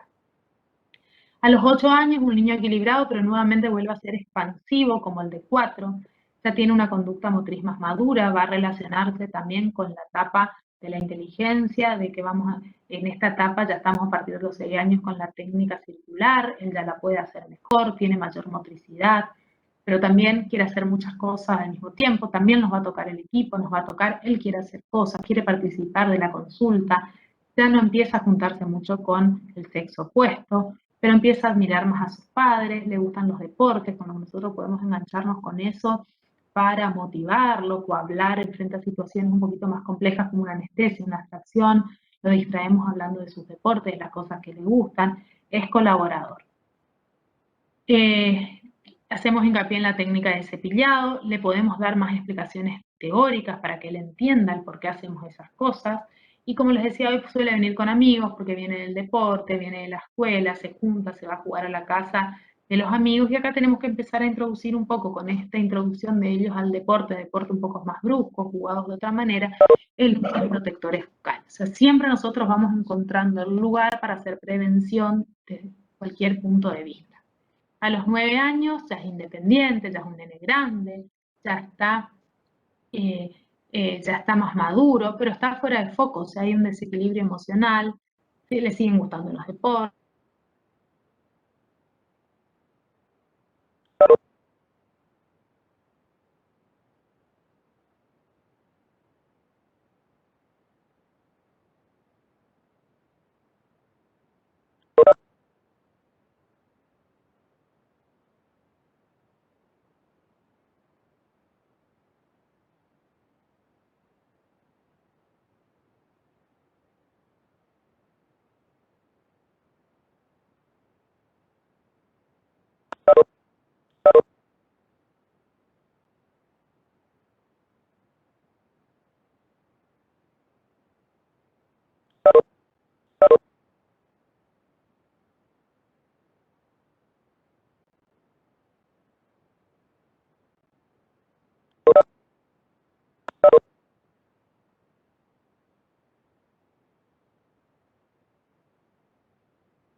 Doctora, no se le escucha.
Disculpe, doctora, no se le escucha.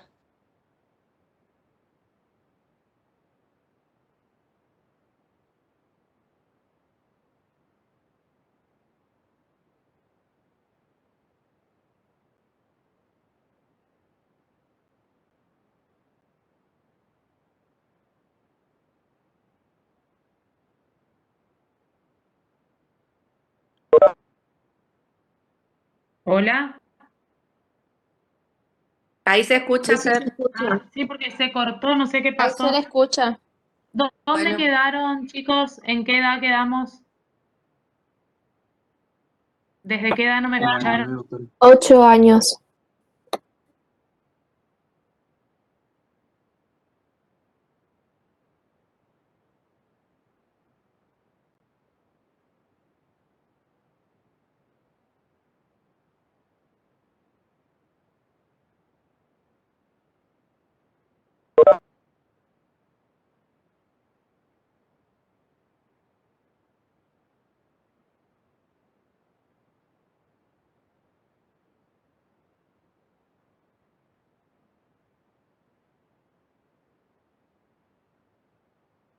¿Alguien escucha algo o se cortó?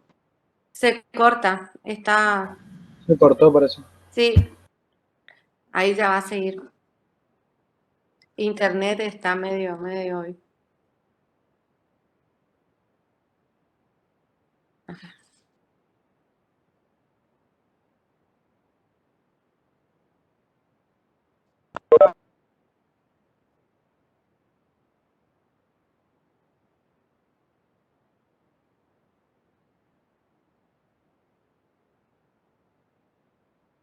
¿Ven ahí que comparto?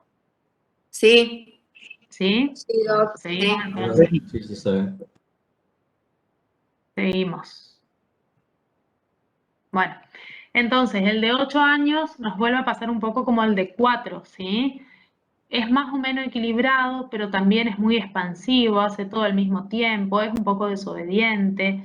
Tenemos que controlarlo y contenerlo un poquito más en la consulta, porque quiere tocar todo, pero si bien es maduro en su consulta motriz, tenemos que recordarle que tiene que cepillarle los dientes, tenemos que también hacer hincapié a los papás, que ellos también todavía son responsables de la técnica de cepillado, sobre todo la nocturna de los niños. Le encanta que le den explicaciones teóricas mostrándole en la boca lo que se les dice, entonces podemos traspolar un poquito, nuestras explicaciones pueden ser un poco más científicas con respecto a ellos. Generalmente vienen con amigos porque están viniendo a actividades o se van a otras actividades y empiezan deportes un poco más bruscos, entonces tenemos que empezar a hablar de traumatismos y de protectores bucales. El de 9 años está desequilibrado, pero es independiente, le gustan los deportes, entonces tratar de relacionarlos con ellos a través de eso, ¿sí?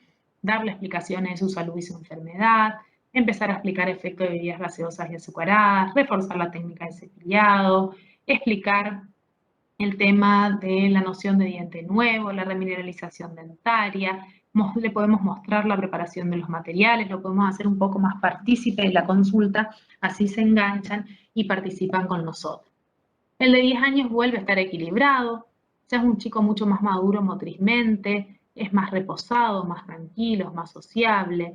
Hay una diferencia sexual pronunciada, es como que no se juntan mucho con las nenas con los varones con las nenas, y empieza a tomar referentes, por los cuales nosotros podemos llegar a ser un referente para ellos, entonces también tenemos que ver nuestra conducta, nuestra actitud, cómo les hablamos, porque ellos empiezan a tomar referentes la maestra, el odontólogo, la mamá del papá, y es un buen paciente.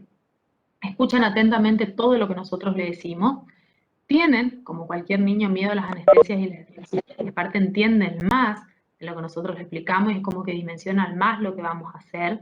Vamos a hacer sesiones previas para motivarlos para la anestesia y la extracción. Nunca se la vamos a hacer en la misma sesión porque sienten una mutilación de su cuerpo. Recuerden eso que hablábamos de que la extracción dentaria un poco representa el camino de la vida, entonces para ellos es una pérdida inconscientemente. Tenemos que explicarle, decirle, motivar mucho. Y llegamos a la pubertad y a la adolescencia, que también va a cambiar año a año, y donde tenemos los 11 años, que es una etapa de desequilibrio. Comienza la adolescencia, es inquieto, investigador, es charlatán, no se adecua en el hogar, empieza a ser un poco más rebelde. Eso se traduce a la consulta odontológica porque no es un buen paciente. Si es varón, es preferible que no vaya con amigos al consultorio porque se burlan entre ellos, se cargan. El amigo quiere mirar qué es lo que tiene en la boca, si tiene caries, si no, entonces se empieza a burlar. Nosotros tenemos que empezar a poner límites en la consulta, tenemos que informar con firmeza. Puede cambiar el comportamiento entre citas, hoy viene bien, mañana viene chinchudo, con sueño.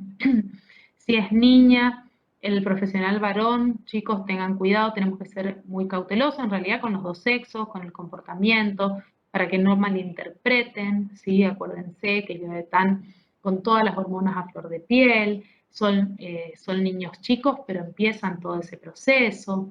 Los 12 años también, si bien está más equilibrado, le gusta aprender cosas, realiza las tareas solo, es un buen paciente, es colaborador, hay que manejar con cuidado su parte emocional. Los 13 años volvemos a tener desequilibrio, desconcierto, inestabilidad, angustia, anda mucho en grupo, sale mucho, se empieza a identificar con sus pares. Y si bien estos adolescentes no son buenos o malos pacientes según su época, acuérdense que todo eso se traduce a la consulta odontológica. Entonces, un niño que antes se portaba bien, ahora no, falta, porque los papás a su vez están más independientes, entonces los papás por ahí los responsabilizan con respecto a sus actividades, entonces el papá le informa que a las 5 tenés turno, y el papá se va a trabajar, y confían que él va a ir, y él se colgó jugando la play con los amigos y no aparece a la consulta, entonces al otro día vuelve a pedir turno, o viene comiendo un alfajor como si nada, sin importarle que nosotros tenemos que atenderlo, entonces empezar a poner los límites, si no te cepillas no te atiendo, tenés que traer tu cepillo, empieza a no cepillarse, así como no quieren bañarse muchos, tampoco se cepillan los dientes, entonces como que tenemos que volver hacia atrás con la motivación, con el insistir en el cepillado, en la higiene, motivarlo mucho ante cada cosa, porque por ahí vuelve a tener miedo como tenía cuando era niño. Entonces, todo esto es como para que se den ustedes un poco la idea de lo que es el atender un paciente niño. O sea, qué es lo que nosotros vamos a encontrar en ese sillón dental cuando abrimos la puerta del consultorio o ustedes cuando hacen ingresar la clínica CNN. Entonces, según la edad del paciente que nosotros vamos a atender, es cómo lo vamos a tratar, cómo vamos a hablar, no tratar de bien o mal, porque siempre los vamos a tratar bien, pero de qué manera nos vamos a dirigir a ellos, qué podemos esperar que haga, según su motricidad que tenga el cepillado le vamos a realizar, según su etapa emocional va a entrar la mamá o no, o podemos creer que necesite más o no a la mamá, según su conducta, cómo vamos a esperar que se porte, bien, mal, que haga un berrinche, que llore, que esté más sensible. Entonces, todo eso nosotros vamos a personalizar a nuestro paciente para poder tener un pantallazo y una idea de lo que nos va a esperar cuando nosotros le decimos abrir la boca. Si quieren, hacemos una pausa de 5 minutos y entonces seguimos con el manejo de la conducta. Ustedes me dicen o seguimos, como ustedes quieran.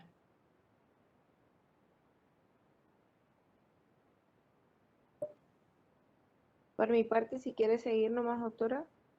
Si quieren, seguimos. Bueno, Sí, doc. súper. Perfecto. Entonces ahora vamos a hablar de, ya lo conocimos al niño. Hoy Natalia ya les empezó a hablar un poco de esta situación odontológica. Yo voy a retomar algunas cosas de él, que dijo ella, y vamos a seguir.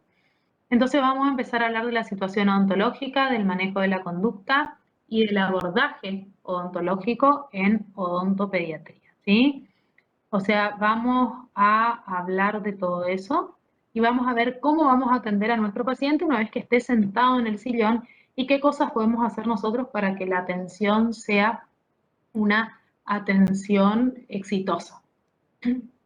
Entonces, vamos a retomar un poquito los conceptos, donde situación es un conjunto de elementos, condiciones, hechos y relaciones que ocurren en un lugar determinado y en un momento dado. Y eso es muy importante, porque nosotros hablamos de situación odontológica, porque nosotros hablamos de personas determinadas, momento determinado y hechos determinados en un momento.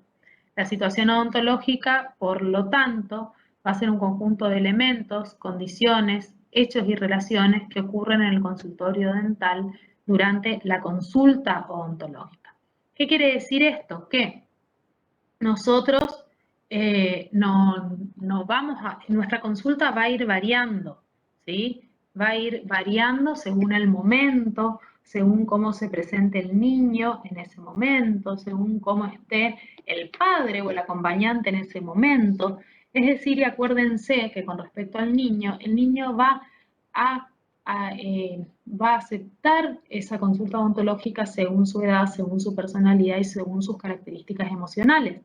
Pero nuestra consulta o nuestra situación odontológica de ese día va a ser única, irrepetible y dinámica. Única porque no se vuelve a única porque ese momento no se vuelve a repetir de la misma manera, incluso va a ser dinámica, no solamente entre sesión y sesión, sino en la misma sesión, porque por momentos el niño nos deja hacer un cepillado mecánico, pero después no nos deja usar la turbina. Entonces va a ir variando. El papá por un momento se comporta de una manera y después se comporta de otra, ¿sí? Entonces todos esos detalles tenemos que ir teniendo en cuenta. Y acá tenemos lo que pasa muchas veces en el consultorio. El niño, ¿cómo nos ve a nosotros? O sea, según todo su componente emocional o por lo que le cuentan, nos puede llegar a ver, ¿sí? como un ogro, como alguien que viene a atacarlos, que viene a hacerle cosas malas. Nosotros tenemos un imaginario social muy grande con respecto a la odontología. Pero por otro lado, también los profesionales pueden ver al niño, y a muchos que no les gusta la atención de niños, como ver, ay no, tengo que atender un paciente niño. Lo ven como un monstruito, como alguien terrible, que no se va a dejar atender. Entonces fíjense como todos estos preconceptos empiezan a jugar en esa consulta odontológica. Entonces volvemos a la tríada que hablaba hoy Natalia, donde se van a presentar 3 factores, 3 elementos, 3 componentes que van a ser mediados por la conducta, que van a hacer que esa sea una experiencia exitosa o no.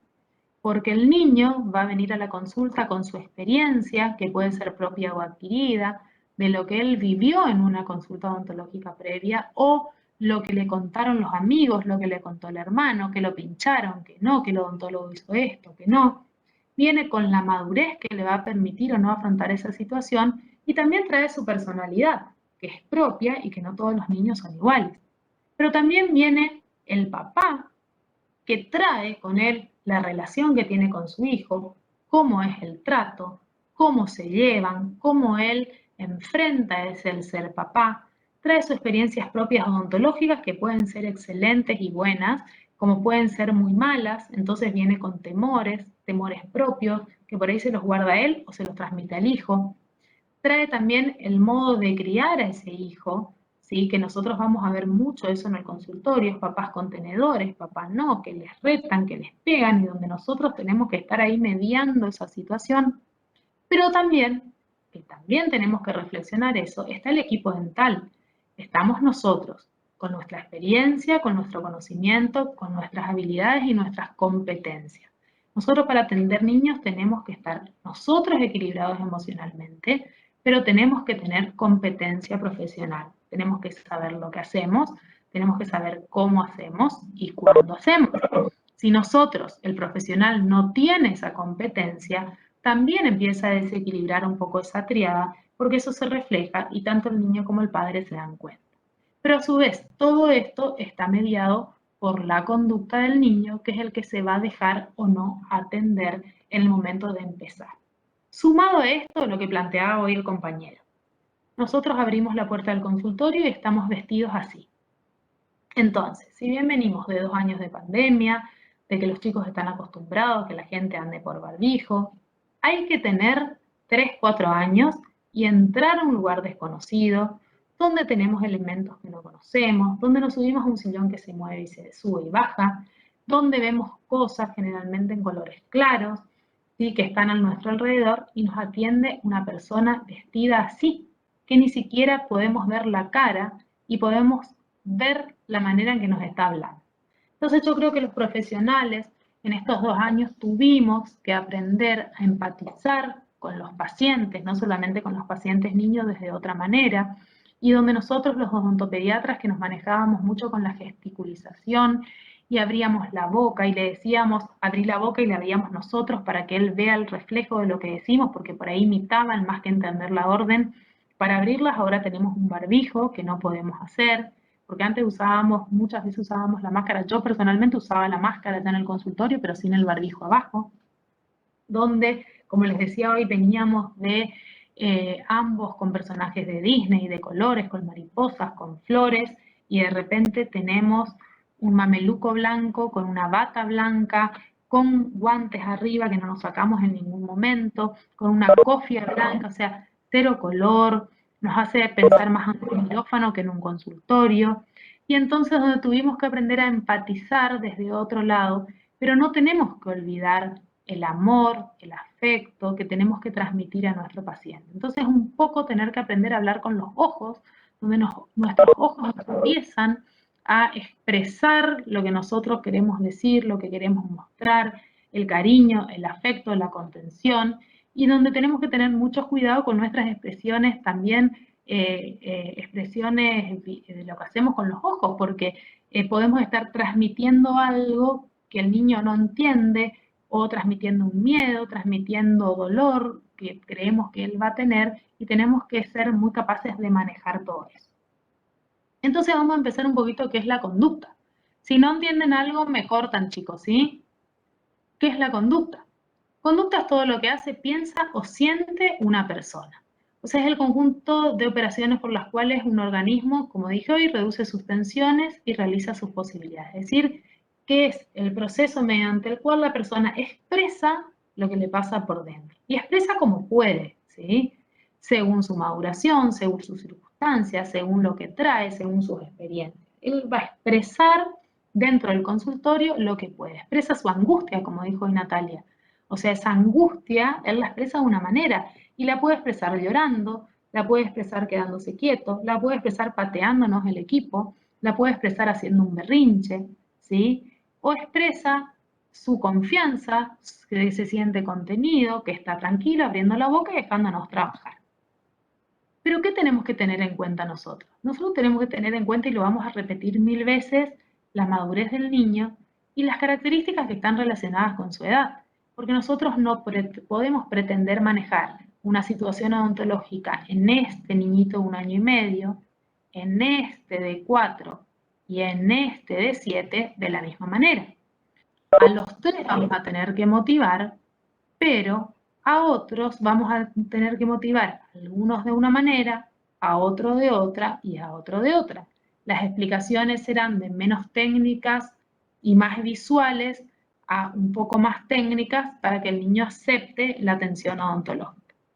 Vamos a recordar que, como les decía hoy, a los 3 años recién por ahí el niño tiene la madurez o las ciertas habilidades de comunicación y de sociabilización para acceder a las exigencias de una cita dental. Antes nuestra explicación va a ser un poco más visual, ¿sí?, que explicación propiamente dicha, porque el niño por ahí no la va a entender.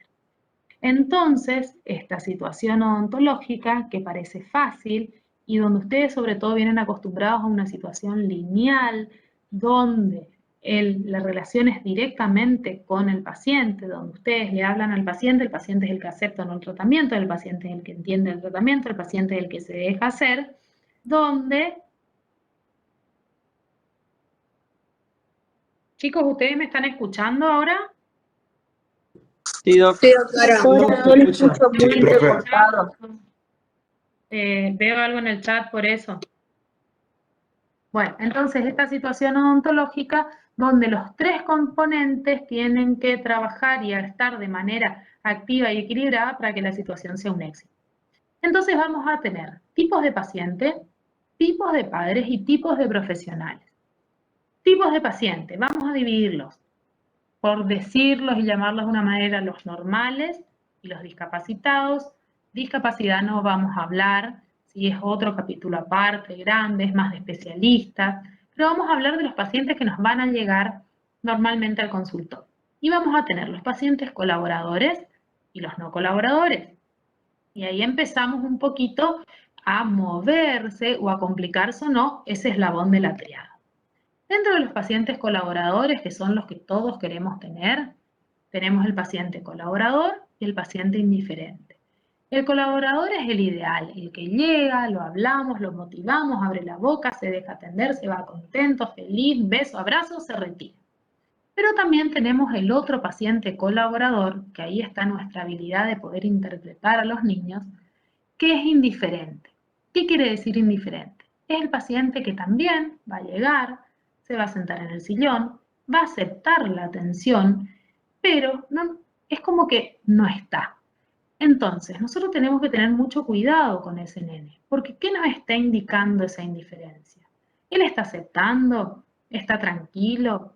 ¿Tiene miedo? ¿No tiene miedo? Porque muchas veces por los patrones culturales, familiares, sociales, él sabe que tiene que dejar ascenderse, sabe que tiene que abrir la boca y eso es lo que hace. Pero internamente nosotros le estamos produciendo un daño, nos estamos invadiendo, él no está conforme, no está cómodo. Entonces tenemos que tratar de romper esa indiferencia, motivándolo, hablándolo, preguntándole cosas, tratar de llegar a él y poder tener una relación para que no solo sea abrir la boca, te trabajo y te vas, sino que haya un vínculo, haya una buena situación, tanto desde el punto de vista técnico, odontológico, como psíquico para él.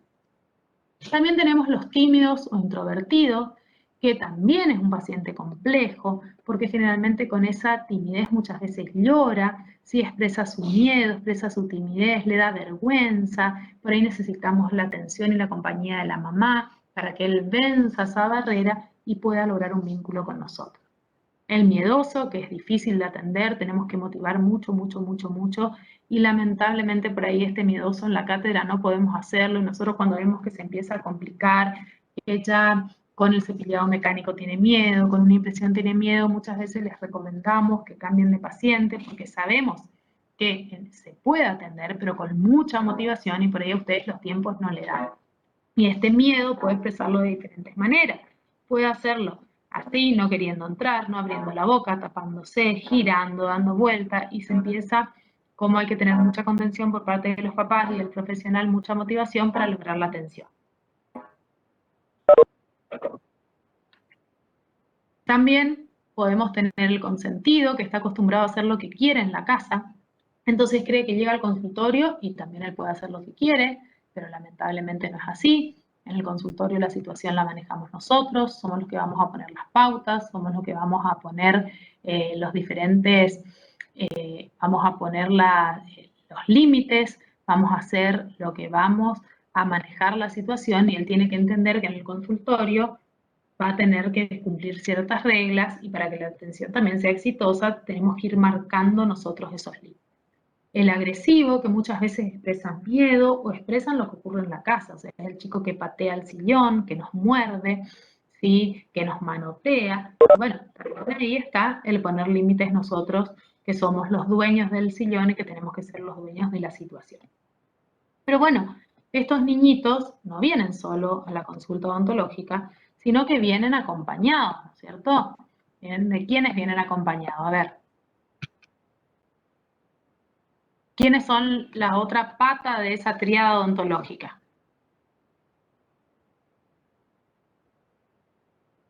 ¿Me están escuchando? Padre, doctora. Sí, Doc, los padres. Padres. Bueno, gran tema los padres. Y van a ir viendo diferentes tipos de padres, ¿sí? Porque acuérdense que ustedes están por atender a sus hijos, que es lo más preciado que tienen. Pero vamos a ir viendo diferentes personalidades de esos papás que aparecen al consultorio. Entonces, primero, por ejemplo, podemos tener lo que nosotros llamamos cortejo fúnebre, que es que al papá le angustia tanto la situación o le da miedo que el niño tenga que ir a la consulta, que esa angustia se traslada a toda la familia. Entonces abrimos la puerta y está la mamá, el papá, la abuela, la madrina, todos acompañando a ese niño, que lo único que hacen es aumentar la ansiedad y aumentar la angustia del chico, que no sabe ni siquiera qué se le va a hacer. Entonces, ahí tenemos que empezar nosotros a mediar esas situaciones, a explicarles a los papás que solo uno puede entrar en la consulta, ¿sí? Que solo un papá puede acompañarnos, que el papá que va a hacer la historia clínica o que puede contener más al niño. Y esto, por ejemplo, cuesta por ahí entender. Uno con el tema COVID, por ejemplo, en los consultorios privados se hacían protocolos. Y personalmente, por ejemplo, yo, así como les conté que hoy hice un video para mostrarles a los chicos la ropa que me ponía, cómo me iban a ver, yo mandaba un flyer donde se explicaba que tenían que llegar a horario, que solamente podía acompañar un adulto al niño, y muchas veces me pasaba que abría la puerta y tenía la mamá y el papá. Entonces uno dice, son adultos, se les está mandando la información, se les recalca, se les hace firmar un consentimiento que firmaban para venir al consultorio por el tema de declaración jurada. Igualmente uno abre la puerta y están la mamá y el papá. Entonces, ¿cómo poner el límite sin ser maleducado, sin romper esa estructura familiar que ellos tienen? Entonces, con la mejor cara, hola, ¿qué tal? Solo uno va a poder entrar por protocolo, por el COVID, hasta que entiendan y puedan pasar. Entonces, bueno, nosotros también tenemos que empezar a ser un poco de mediadores ante esta situación y poner los límites de entrada de lo que nosotros queremos en la atención odontológica y lo que pase dentro de nuestro consultorio. Después tenemos el padre despreocupado, que se ve mucho, que nunca aparecen en la consulta, vienen con la niñera, los chicos vienen con la niñera. Pero ¿qué pasa con estos padres? Nosotros de alguna manera, aunque sea una vez, tenemos que exigir su presencia en el consultorio. Ellos nos tienen que firmar la autorización del niño para atenderlos. Ellos son los que nos tienen que dar los datos del parto, del nacimiento, de los primeros años de vida, de enfermedades. Yo puedo y reconozco que la niñera sepa toda la información sobre el niño, pero la patria potestad la tienen los padres y son los únicos autorizados a firmarnos el consentimiento de la atención odontológica, porque acuérdense que también hay un tema legal con el tema de los menores. Después puede venir el padre a decir por qué le sacó un diente y no me avisó, pero no apareció nunca por la consulta. Entonces, la primer consulta, sí o sí, condición que estén los papás. Después la niñera, si lo maneja, es la que lo maneja a los chicos y es la que se encarga, seguramente también se encarga en la casa y la tenemos como una aliada dentro de la consulta, porque es la que le decimos que tiene que controlarle el cepillado, que tiene que comer el chico, que tiene que cuidar. Pero en la primera consulta tiene que estar el papá. También van a haber papás distrayentes dentro de la clínica, que son aquellos que interfieren todo el tiempo en la atención, pero en realidad por miedos de ellos. Entonces, nosotros estamos hablando con el nene y él le muestra otra cosa. Nosotros estamos haciéndosele para al lado, hace preguntas, interfiere. Y también tenemos que ir viendo, porque por ahí es mejor que quede fuera del consultorio que adentro, porque nos complica la atención del propio hijo. No porque lo quiera, sino porque inconscientemente lo hace. Lo mismo pasa con el lastimoso, que es el papá que a él le da tanto miedo a la atención, que uno está sentado con el chico, hablándolo, armando un vínculo y larga comentarios atrás, como por ejemplo, ay, a mí me daba tanto miedo ir al odontólogo, cuando yo era chica para mí era una tortura, y porque yo le digo, si no te lavas los dientes te van a pinchar. Y él sufre, y sufre por ese hijo que todavía no le hicimos nada, o sufre por el hijo que en realidad está sufriendo por sus recuerdos, por su experiencia, donde nosotros estamos tratando de motivar, tratando de no transmitirle temores, tratando de ser la mejor atención, y él está atrás, angustiado, respirando profundo, que pone el más nervioso al nene, y está como lo desestructura y no entiende si nos hace caso a nosotros, si tiene miedo porque el papá tiene miedo. Entonces también por ahí tenemos que buscar un aliado dentro de la familia que no haga eso. Si el papá es así, que venga la mamá, que venga el hermano mayor, para poder lograr una buena atención. El protector es el que prácticamente lo tenemos al lado nuestro, o sea, nosotros antes de servir el agua, él aprieta si puede el botón y ya le carga agua, le pasa la servilleta, le pone el babero, le tiene la mano. Son personas que interfieren entonces, o hablamos con los papás para que se ubican, pero bueno, ¿qué le vamos a hacer? Es lo que pasa, es lo que hay, ¿está? Tenemos que nosotros tratar de sacar a esos papás del consultorio a ver cómo lo manejamos. Y después estamos también con el padre regañón, que ese es otro tema, ¿sí? Es otro tema porque los papás son papás por ahí que son violentos en el consultorio, que en realidad vienen a la consulta más para solucionar un problema de ellos. O sea, el nene no durmió en toda la noche, entonces quiere que ya le saques el diente, le hagas la pulpa, le hagas el tratamiento, y por ahí no entienden los tiempos odontológicos, que son tiempos nuestros, ¿sí? Que son tiempos de que tenemos que motivar, de que hoy no le vamos a anestesiar, por más que él quiera y él nos exija. Entonces ahí está la competencia del profesional de decir, no, no voy a hacer esto, pero ¿a usted le parece, doctora? Sí, me parece, porque yo creo que tengo que manejarme de esta forma. Puede pasar también que les quieran pegar en el consultorio, los amenacen. Entonces también nosotros ir manejando eso de poner los límites tanto al niño como a los padres. Y acá tenemos que hablar de un concepto nuevo que se habla de locus control. Y cuando nosotros hablamos del locus control, que ustedes van a detectar eso mucho en la historia clínica, cuando hacen anamnesis, historia sobre todo de prevención odontológica, el locus control es la percepción que tiene una persona acerca de dónde radica la causa de los acontecimientos que le suceden. Entonces vamos a tener papás con locus control externo y papás con locus control interno. Los que tienen locus control externo, ellos no reconocen que son parte del problema. Entonces, nosotros hacemos la historia clínica y es, lo que pasa es que a él le gusta comer caramelos, lo que pasa es que él come caramelos en el recreo, yo le digo, pero él no se cepilla los dientes, yo le doy el aparato, pero él no usa. Es decir, no se involucran en la situación y el problema es del resto, no de ellos. En cambio, el papá que tiene el locus control interno es el que va a reconocer y se va a sentir parte del problema y va a participar en la solución. Entonces, ante las situaciones que les dije anteriormente, va a decir, Sí, la verdad, doctora, en casa compramos muchas golosinas, no nos dimos cuenta. A mí también me gustan los chocolates, por eso los compro, me gusta tomar gaseosa, voy a tratar de disminuir, es decir, forma parte del problema, pero se involucra en la solución. Y eso a nosotros nos va a ayudar mucho para ver qué, para ver si ese padre es el que nos sirve para que concurra a la consulta o no. ¿Está? O por ahí buscar un aliado en el otro papá que nos ayude y buscar el aliado para que el tratamiento termine de manera exitosa. Pero también, a ver, ¿qué nos está faltando en esa tríada odontológica? ¿Qué otra cosa nos falta? Hablamos de niños, hablamos de padres. ¿Qué otro nos está faltando en la triada? Los odontólogos.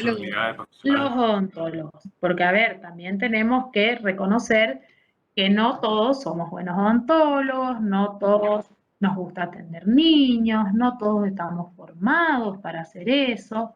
Lamentablemente, cuando cursan odontopediatría los van a tener que atender, pero después ustedes tienen la posibilidad de formarse en lo que les guste. Entonces, a mí personalmente no me gusta atender gente adulta, o sea, yo desde que me recibí desde el año 2000, nunca más volví a atender adultos, me recibí, me fui a Buenos Aires, hice la especialidad y del 2002 atiendo niños. O sea, hice mi pasantía, fue la última vez que atendí a adultos en el 2001 y a partir de ahí nunca más se sentó un adulto en el sillón de mi consultorio. Entonces, es como que uno va eligiendo lo que hace. Entonces, si a mí un adulto me pregunta algo, no sé, no tengo idea, estoy negada a esa atención, no me gusta, no lo hago. Pero bueno, también está en eso, en el saber elegir lo que nos gusta para hacerlo de la mejor manera posible. Y tenemos los odontólogos que atienden adultos, que no quieren atender niños, los que atienden niños pero no tienen los conocimientos suficientes, o atienden los niños porque, bueno, atienden a la mamá o al papá, o la mamá y el papá son amigos, entonces les piden que atiendan al niño. Y lo ideal es no hacerlo, chicos, porque uno ya se mal predispone para la atención o no está con los conocimientos necesarios para hacerlo, entonces terminamos perjudicando al paciente, a nosotros no nos gusta esa información y se complica todo. En cambio están aquellos que están especializados en la atención de niños, que somos los odontopediatras. Entonces, ¿qué va a pasar con esos odontólogos que no atienden niños? Puede pasar que sean odontólogos, esperen porque no sé, ahí está, sea un odontólogo temeroso, ¿sí? Que el niño llega a la consulta y él tiene más miedo al niño que el niño a él, entonces no sabe cómo manejar la situación, no sabe por dónde empezar, le tiene miedo, quiere dilatar la atención, el niño se da cuenta y empieza a manejar la situación él, entonces no puede ocurrir una atención exitosa de esa manera. El odontólogo mimoso que cree que por brindarle todo el amor y cariño y abrazarlo y besarlo, el niño se va a dejar atender, y los niños son más vivos que nosotros, también se dan cuenta que lo que tiene es un poco de miedo, termina manejando de la situación, además lo empieza a tratar como más chiquito de lo que es, un nene de 10 años y le habla como si fuera de 4, de 3, entonces es una situación que nunca resulta buena. El malhumorado cruel, que es aquel que no quiere atender chicos, pero se lo imponen, porque se lo impone el papá, le pide el amigo, le pide el sobrino, y lo único que quiere es terminar la situación lo más rápido posible, entonces no le interesa motivar, no le interesa lo que le puede estar pasando al niño, sino él quiere hacer el tratamiento, terminarlo y que esa situación acabe. El algodonero, que es aquel que no tiene la competencia necesaria y tampoco se anima a hacer lo que hay que hacer, o sea, hoy se ve mucho en el consultorio, niños que vienen todos con óxido de zineuquenol y son caries con compromiso pulpar, que estaban contraindicados, inactivar, pero ¿qué es lo que pasa? El profesional no se anima a hacer la anestesia, no se anima a hacer el tratamiento pulpar, entonces trabaja todo el tiempo con cucharillas, con micromotor, pone pastas, cambia algodones, el niño se porta súper, la mamá cree que la atención va espectacular, pero en realidad no se está haciendo nada. Con el payaso pasa de que cree que jugando y todo el tiempo él haciéndole chistes y tratando de caerle bien al paciente, el paciente se va a dejar atender. Obviamente que el paciente va a jugar, va a hacer todo lo que él haga con respecto al juego, pero si no está motivado tampoco se va a dejar atender. Y el lastimoso que pasa a ser un poco como el padre, que él sufre más que el niño por lo que tiene que hacer, entonces no tiene la competencia, no está plantado para poder atenderlo de manera correcta. Los niños tienen el derecho a ser tratados por personas que están capacitadas, personas competentes y personas que saben lo que hacen para lograr una buena atención odontológica desde el punto de vista técnico y desde el punto de vista clínico. Entonces, se nos van a presentar diferentes situaciones, ¿sí? Se nos van a presentar donde la situación ideal es la tríada odontológica, donde el padre se relacione de manera correcta con el niño y con el odontólogo, y donde hay una situación que fluya, equilibrada, donde el odontólogo se relacione con el padre y con el niño con su padre y el odontólogo.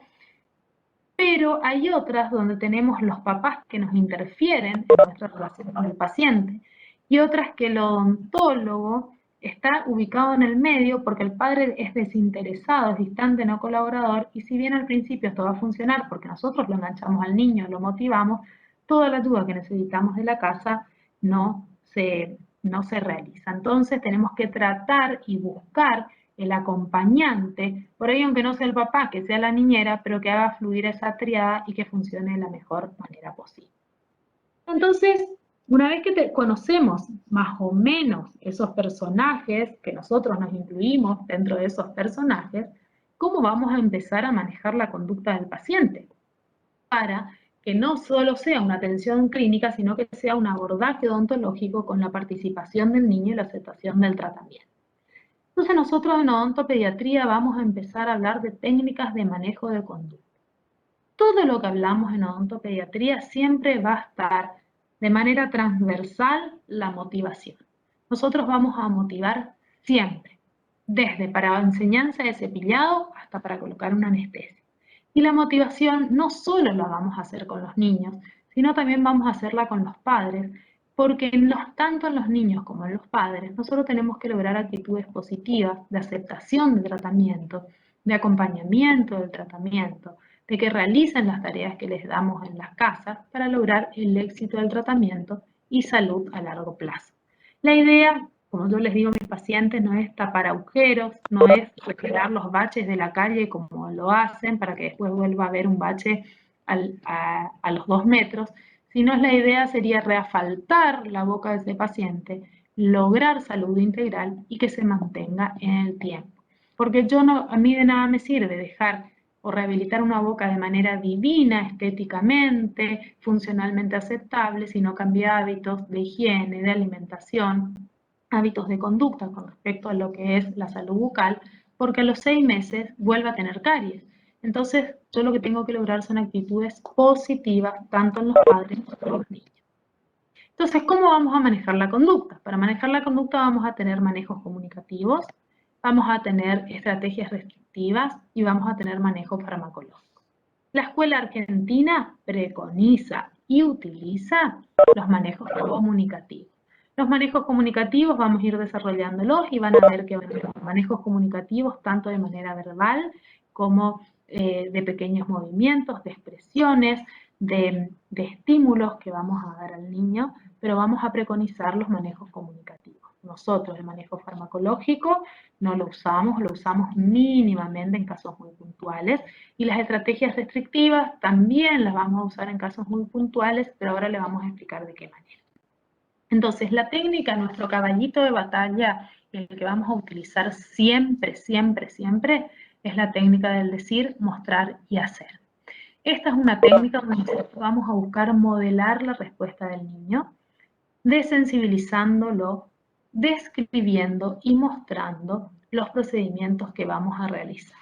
Nosotros vamos a decir todo lo que vamos a hacer de manera verbal, vamos a explicarle utilizando un manejo adecuado. Entonces nosotros vamos a decirle, vamos a usar una motito que te va a hacer un ruido, que vamos a poner sobre tu diente, que tiene un cepillito, que va a tener una pasta.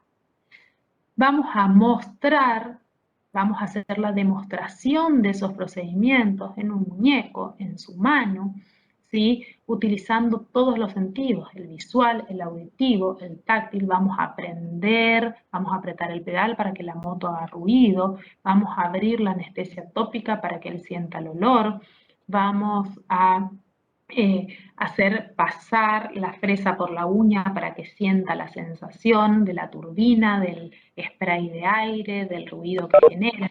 Y por último, recién vamos a realizar el procedimiento previamente utilizado. Esta técnica nos va a servir para que el niño se familiarice con el contorno clínico, el entorno clínico. Va a escuchar los ruidos, va a sentir olores, va a sentir movimientos del sillón.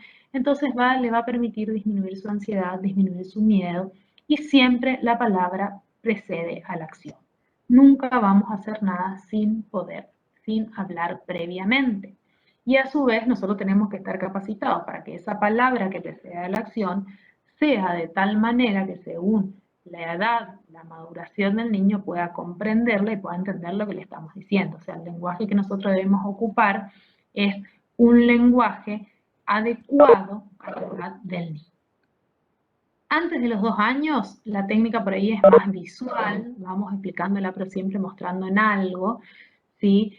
Porque por ahí no entiende tanto lo que nosotros decimos. Pero siempre recuerden, chicos, que tenemos que explicar previamente para que el chico vaya teniendo confianza con nosotros, crean lo que le decimos y entonces poder entregarse para la realización del tratamiento y que lograr un vínculo positivo. Esta técnica, si bien se llama del decir, mostrar y hacer, nosotros como profesionales tenemos que estar atentos al ver, al oír y al sentir, porque así los chicos nos van a dar respuestas no verbales, tenemos que ver la expresión de sus ojitos, tenemos que entender si el llanto es de dolor o es llanto porque tiene miedo, vamos a ir diferenciando todo eso. Tenemos que oír las respuestas verbales, lo que nos dicen, no quiero, sí quiero, ¿sí? Porque también está en su derecho de aceptar o no ciertas cosas, si bien después vemos si las hacemos o no las hacemos, pero tenemos que escucharlo y de sentir y percibir lo que el paciente realmente necesita para que esta técnica, es decir, mostrar y hacer, sea buena, sea positiva y la podamos realizar de manera efectiva. Esta técnica va a ir acompañada muchas veces de otras técnicas que vamos a ir usando en diferentes situaciones. Por ejemplo, el control de voz, que es una modificación controlada del volumen, del tono, de la dirección de la voz, que va a dirigir la conducta del niño. Siempre va acompañado con la expresión facial del profesional, ¿sí? A ver, ¿dónde se les ocurre que podemos utilizar el control de voz? Que alguien me diga, a ver, ¿en qué situación, por ejemplo? Cuando toca algo que no tiene que tocar. Puede ser que ahí Para hacerlo podemos... sentar en el asiento. Puede ser, pero en general, a ver, si toca algo, si levantamos la voz por ahí lo puedes sentir como que lo estamos retando, ¿cierto? Salvo que sea algo peligroso, que sí, vamos a levantar un poco la voz. Cuando se sienta, por ahí se lo decimos en el mismo tono, pero el control de voz usamos, por ejemplo, en momentos más críticos, por llamarlo de una manera. Entonces, cuando queremos que él nos atienda a nosotros, específicamente a nosotros. Por ejemplo, vamos a hacer una anestesia, ¿sí? Entonces, vamos a primero hacer el decir, mostrar y hacer, vamos a contarle que vamos a colocar la agüita dormilona para que el diente se duerma, que lo vamos a hacer, después van a ir viendo con un inflador de cachete, que va toda la explicación. En el momento del hacer, empezamos a utilizar estas técnicas que nos van a ir ayudando. Entonces, en el momento del hacer, cuando yo le digo respira hondo, si yo le digo, bueno, ahora respira hondo, vamos a mirar, el chico no presta tanta atención. Entonces, mira que te estiro el cachete, te levanto el cachete. Cuando yo te diga 3, respira hondo. 1, 2, 3, respira muy bien, respiraste. En esos momentos, como que lo sacamos de donde está, levantamos la voz para que preste un poco de atención y ahí unimos a la otra técnica que es la distracción que vamos a decir ahora, ¿sí? O sea, en esos momentos o cuando él está llorando mucho, por ahí levantamos la voz y decimos, Juan, le damos un aplauso, por ejemplo, Juan, escúchame, y lo miramos fijo. O sea, vamos sumando las técnicas para ir manejando su conducta. El control de voz muchas veces va acompañado de la expresión facial, que les decía hoy, lo que tenemos que aprender para ir a hablar un poco con los ojos. Después viene el refuerzo positivo. Súper utilizamos. Es una técnica que recompensa una conducta positiva, una conducta que a nosotros nos gusta y que queremos que él la siga teniendo. Va a incluir la modulación positiva de la voz, Va a incluir también nuestra expresión facial, va a incluir frases, demostraciones físicas de afecto, un choque los 5. Tenemos que tener en cuenta una comunicación personalizada con el paciente, que tenemos que llamar por su nombre, no nos podemos confundir, nombre, sobrenombre, lo que él prefiera. Terminamos la atención, choque los 5, te felicito, muy bien, lo lograste, lo logramos, después de estar manipulando su cavidad bucal. Vamos a elogiarlo, si vino, porque muchas veces ellos vienen con una ropa nueva y quieren que nosotros nos demos cuenta. Entonces, ay, qué lindo tu zapato, qué linda tu remera, qué lindo cómo te peinaste hoy, te cambiaste el cepillo, te felicito, te cepillaste muy bien los dientes. Es decir, siempre reforzando conductas positivas. También podemos dar ciertos premios, ciertas recompensas a la atención de un niño, que no quieren decir que sean cosas caras, ni cosas que tenemos que estar regalando juguetes. Por ejemplo, yo en mi consultorio tengo un paquete de globos, entonces terminan la atención, se portan